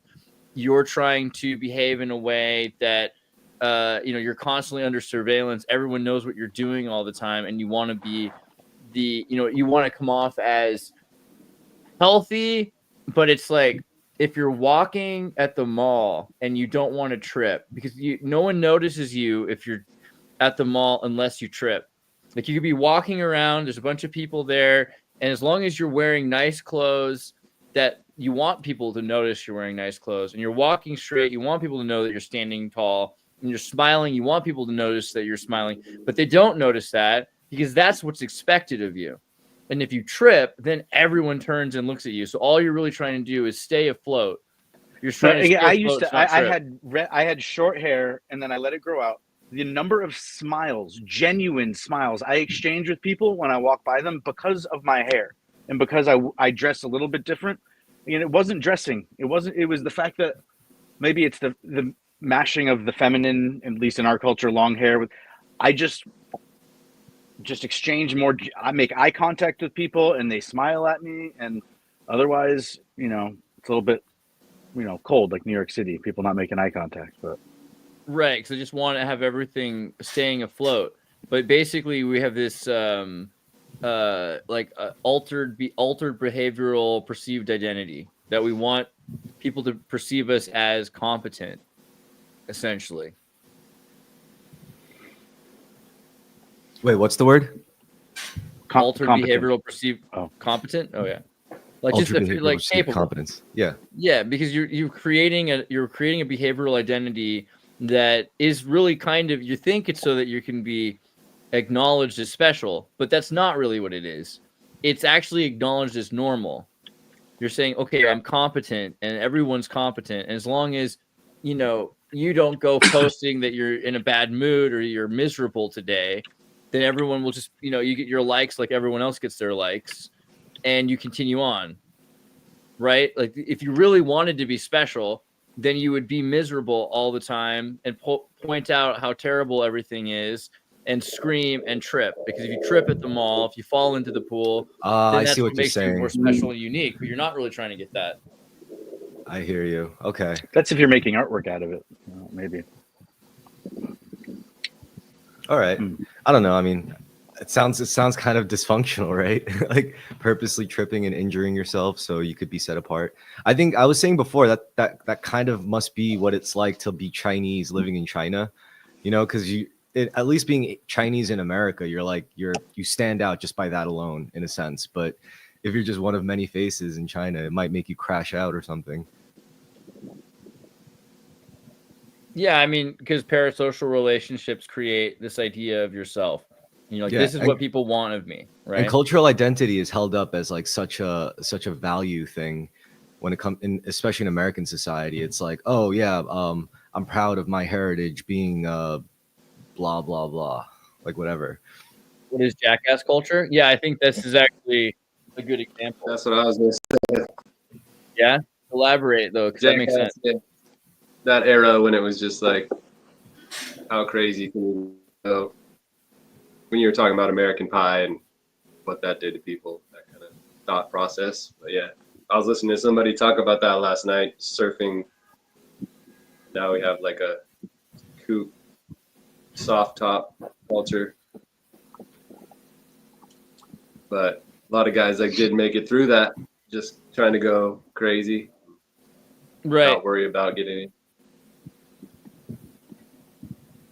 Yeah, I mean we're training. I don't know if we're still doing this, but it seems like we were training ourselves to prioritize shallow, one-sided relationships, right? Controllable, one-sided relationships, and getting as much from getting a little bit from as many people quantitatively as opposed to a qualitative relationship. Because if you have a relationship with your parents, they can tell if you're going through a phase, if you're just like dressing a new way for a fad, because there's a longitudinal study of your character.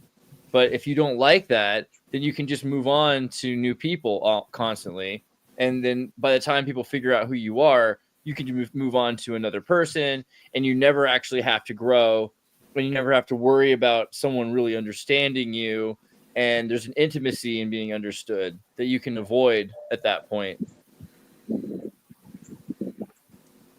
Yeah, but I mean, how devoid of a family do you have to be as an individual to really to be at that position? I mean, I may not have been specifically raised by my young ass dad, but me and him still have like a relationship, like a connection, or all that stuff. It's just, I mean, could you imagine like where you don't even have that as an anchor or any kind of semblance of family? I think or after blood COVID, relative? a lot of people know what you're talking about. I'm glad that didn't happen to you, but who wants to explain Harry Harlow? Who knows who Harry Harlow is? Anybody? No. Do I have to do this? Kurt, do you remember who Harry Harlow is? No. The Madison monkey experiment. The pit of despair. Not ringing a bell. He worked with Maslow for a period of time. Maslow's hierarchy of needs. Okay, well, we'll just do Oh this. yeah. So Harry Harlow, he did these experiments with rhesus monkeys in social isolation, right? He created something called the pit of despair. One of his experiments was where you have a monkey's pride from the mother, a baby monkey, and it's given a choice between a room with, you basically have one machine that has milk in it, but it's metal, right? And you have another thing that is furry, but is just like a fur-covered cuddling pillow. It looks like mommy. So, but it can't feed you. And so then Harry's experiments were to see which would the monkey go towards. Would it go towards the metal machine that provides milk, this cold robot that feeds you, the industrial mechanical tit of society, or would it go towards this inert, furry, cuddly, throw pillow thing? Right? And the monkey has to choose. It turns out things and animals like to be warm. Crazy discovery, Harlow. You're familiar. Well, you're familiar with this. Basically, that guy got paid probably $10,000 to run a stupid ass experiment to tell us absolutely nothing, and this happens all the time. And it gets published. But he had, and I have to read monkeys. I feel like it's a pretty valuable. It's a pretty valuable experiment because he's figured out that if you had to divide a mother, you tear the mother in half, basically, between the nurturing and the comforting, that the baby prioritizes the comforting experience of holding on to the fur pile, and will only go to the mechanical metal tit when it's thirsty and absolutely needs to eat. Well, how are you going to milk cuddle? And it'll jump right back to the cuddly thing. How are you going to cuddle with some metal wire? Well, I think that's the thing. Like, how important is cuddling and how important is eating? So, can you train it to only need the eating? It's like we pay scientists so much money to tell us things that are just freaking common sense. It's so wildly stupid and comical in a way, but it's like, really, is this what we're telling people are groundbreaking experiments? Okay, why is that? Maybe what it suggests is that emotional stimulus bypasses rational satisfaction. I don't know. And like that's a lot of conclusions to draw from just a monkey that it turns out likes to be on fur. Oh no! Like, oh my god! I had Teddy Ruxpin. Hey, babies like stuffed animals. Did you guys know that? Babies like stuffed animals. And I wonder how much our olfactory, our sense of smell, contributes to our ability to trust our environment. And if everything's always sterile and doesn't smell like anything distinctive or unique, I mean, that's one thing we all kind of have is our own unique musk, and I'm sure that's part of the bond between parent and child. I think it's a bigger thing than you're thinking, Kurt. Like that we only really have Teddy Ruxpin and all of these teddy bear like things because of studies like this that show that babies really want a soothing, cuddly. I mean, primates particularly, right? But all of these animals that want to be close to their mother. What does the mother do for you? And the mother feeds you. We know that, and the mother also cuddles you, right? The soothing. Okay, but so I had it one step up from this. It was A.G. Bear. Did anyone have A.G. Bear? Oh no, Teddy Ruxpin might have been more. Dude, A.G. Bear had a little talk box inside of it, and it would Cute. repeat back to you a mumbled, garbled version of it. So if you said, "Hi, A.G. Bear, how are you?" It'd go, "Blah, blah, blah, blah, blah, blah." I had a Axelon from Atari. Wow. I had the Gap Bear. You guys ever see the brown Gap Bear? Maybe. Yeah, that's the one. Nice. But this didn't have the mechanical voice that could read to you. No, it was just a standard classic ass teddy bear. It's pretty nice though. It's pretty nice. I mean, it feels like it's actually kind of a revelatory thing, Kurt, that we needed cuddle, that we needed soothing so much, right? How screwed up does that mean we are as a society if we need Extremely. like, some fancy study to tell us that? Like, tell me what the finding of this amazing study was, and I'll tell you how stupid it is that we need a study to confirm that. See, other species though that don't have an 18-year adolescence, or before, like this idea that we are imbued with a desire to connect with the soft and cuddly and the family unit is because it's advantageous to our survival in the long run. Because we might think we're invincible and we know everything when we're 8 years old, but we don't.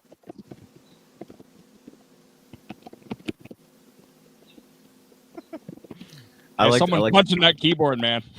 I'm sorry. I was trying to ask ChatGPT what it thought about Harry Harlow's experiments, and it says Harry Harlow's experiments with rhesus monkeys in 1950 show that bonding, soothing, and nurturing are more crucial for emotional development than basic needs like food. Monkeys preferred a soft, comforting surrogate mother over a warm mother that provided milk, highlighting the importance of contact comfort over sustenance. So emotional things are important for other emotional things. Wow, crazy! Thank you, Chappie. No, but it's beyond that. It's that bonding and soothing and nurturing are more important than sustenance. Brands using emotional attachment to foster loyalty, associating products with comfort, love, and security are more valuable than things that provide nutrition. Soothing and nurturing themes are used to sell everything from baby products to luxury goods. Emotional branding leverages Harlow's insights, emphasizing connection and comfort over practicality, right?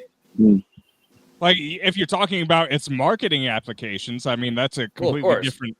Yeah, that's not a scientific discovery. It's like, oh, we can use this for marketing. It's like you need to eat. Like, if you don't eat, you will die. That's important for your emotional development, is to actually have a functioning brain that's using energy. It's like there's no half of that is not a scientific claim, and so I don't know. It's just. It's behavioral psychology. Do people care more about the sustenance of something, or do they care more about the soothing? And it's masturbatorially more important to soothe yourself than it is to be fed properly. And a lot of people aren't fed properly. That's not just a claim. That's an experiment that's been proven. It's been proven on one monkey on one cage. Wow. Nice proof. Now Kurt's thinking like a real scientist as opposed to a shill. There we go. I think it's proven by all of us, our childhoods, right? Like, how much did we go after the most healthy, nutritious thing versus... So Harlow did a case study. He did a case study, and we can apply it to every realm of the human experience. That's what we're telling. Well, it's like Matt. Remember with what was the experiment where they were shocking people? How am I? Come on, somebody help me out here. Psychology 101, where there's a guy in a white lab coat, and the Stanford prison experiments. No, come on. It's adjacent to that. It was like a torture. Everyone always cites this study where the person gets to like turn the knob and control or modulate how much the person gets shocked, And I think they like rigged the experiment in certain ways to make the person think they're actually doing it, but they're not. And I think, or something like that. And a lot of people were just cranking it. They were just like, oh, and some people were the just like, Milgram experiment. Milgram, right? yeah, right. And on one hand, maybe that just worked on college students because of their, it's not nature, it's nurture. And on the other hand, if you had done that same experiment in the middle of the jungle, you might have gotten very different results. And so to have these things done under the guise of Western science and empirical science, when it comes to psychology, as Kurt said, it's always pretty much just a case study. I think a good example of what Andreas was talking about was when you observe like addictive behaviors, like being addicted to morphine or heroin. It's like you rationally, you're kind of not doing like what's rationally smart or good for you, and yet the comfort, the motherly warmth of that opiate is like enough to bypass your sense of rationality to seek that. And then when you get hungry, when you really, really have to eat, you'll eat, and then you go right back to the. Okay, but is it very more cuddly healthy to seek out that comfort in the arms of another living being and rely I mean, on that? is it healthy for the monkey to stick it in this like contraption where it has to choose between like a mechanical tit and like a furry thing? I mean, context matters, I guess. Like, but it's just ideally a monkey wouldn't be in that situation. Yeah, you know? if you can't have nature, then this is something that replaces nature. Bowlby's attachment theory. Attachment is crucial for children's psychological welfare. Infants have built-in propensity to form strong emotional bonds. They need warm, intimate, and continuous relationships with mother or a substitute. Believed attachments form basis of personality, development, and socialization. Evolutionary biological significance. Caregivers play a role in infants' emotional regulation. Maternal deprivation theory. This might sound, completely foreign unless you think about, New English people who've never breastfed, right? Or the leaving the baby in the other room. What's it called? Where you, you don't. I want to say do not resuscitate. It's called Ferberizing your baby. Ferberization, which is just a poor excuse for neglect, if you ask me. Yeah, what's that called? Letting the baby cry. Ferberizing. F-E-R-B. Ferberizing? Ferber method. Yeah, the Ferber method. So letting the baby cry itself to sleep instead of going to the other room and soothing the baby, which is kind of taught to be pretty bad, right? There's a lot of negative effects that happen from self-soothing, teaching the baby that they have to self-soothe and they're not going to be loved when they cry, right? I actually got to split soon. I don't know how long you guys are gonna. Yeah, we got the 2 hour here. We're pretty good. All right. How do you want to do this? I don't know. Should we sing a song? All right. What song you want to sing? I'm kidding. I have no plan for that. We're pretty close. What do you guys want? What about like whatever. What are your closing thoughts? How about that? We'll do closing thoughts from Jose first. Oh, I guess I'll say I was wondering if that Ferber method, if that's why they called Furbies. Oh my God, bro. Okay. Oh my God. I remember that thing messing me up as a kid, But yeah, at Xirtus Amoeba, I got the Xirtus clips coming for you. I don't know. I have a really strong attachment to the Xirtus channel, and I really appreciate you guys. Like, I've been watching since the COVID-19 pandemic. I was working in Mexico City, and I was kind of living by myself. And you guys, I really feel like your content really helped me out, honestly. And I appreciate it. And we got the Xirtus Amoeba X account. We got the Xirtus Amoeba YouTube account. I got the Rumble up and running in case you want to watch it on Rumble, but there's less videos on it at the moment. And yeah, just keep trucking. And thank you on behalf of the Xirtus community for being someone who was willing and able to contribute in where the rubber hits the road and actually get that Clips channel up and running. And I love the Clips channel. The Clips channel is great. Team. It's nice to have like little blurbs here because we get these conversations rolling and there's just like, after 2 hours, like 30 different little things I wish people could hear for 5 minutes at a time. So make sure you guys check out Xirtus Amoeba, like and subscribe and watch all the videos. AI Sentience Debate with Lambda is the most recent one. That's pretty sweet. And there's also this Ferberized Furbies. So you know what? People are thinking the thought. I think you got something there for sure. What about you, Stefan? What are you thinking about? I would just say that everyone, make sure you decarb your weed before you smoke it.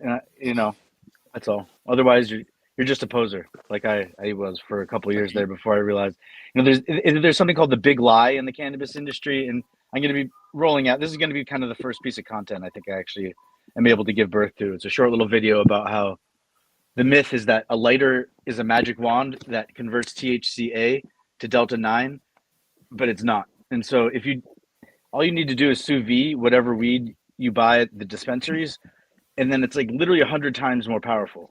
So watch out, but like have fun. And it was a trade secret. It was probably something that like only 5 people in the supply chain knew about. And it was one way that since ancient times, it's an herb that has a self-protection mechanism where it doesn't matter if you get the seeds and figure out how to grow the best kind. It's still, unless you're cooking it, if you're trying to smoke it, you have to decarb it first. My God, man. All right, Nick, what about you? What are you thinking about? My closing question is, what age is the right age to divorce from the cuddling and outsource it to a teddy bear? That's all I got. Right? I like that. We're going to have to talk about social breastfeeding next time, too. I feel like... I would say how many cats is too many cats? No, sorry. That...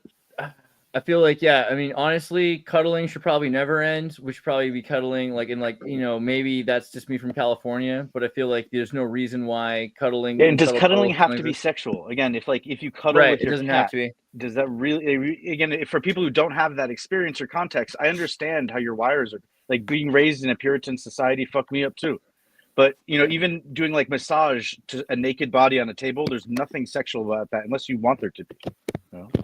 People should never stop breastfeeding. Social breastfeeding should be normalized and continue throughout the entire lifetime. Think about what that would do, right? Because like kids who stop breastfeeding too young, they're either psychotic or they're less intelligent. So if they continue to breastfeed until the point, and I'm just saying you don't have to just feed off your mom forever. I feel like at a certain point you should just be in like cliques, at school where you're all breastfeeding off each other, and then think about how you would treat women differently because you'd be looking for a provider. I think this is an important anthropological conversation we'll have to have another time. But Kurt, what about you? Wow. Wait, we got to slow down on that one for a second. Come on, I really do have to go though. So I mean, if you guys can keep going, I just got to bounce. No, it's cool. We're almost done here. All right. If my ex is watching, she's been driving by my workplace. It's I don't know. Like there's either piss or get off the pot, that's what the saying is. But other than that, hope you're all having a great week. Got my cat here, and she's doing really good. She's licking her leg, and so let's see if no, she doesn't like that. She's flirting with you, dude. Sorry.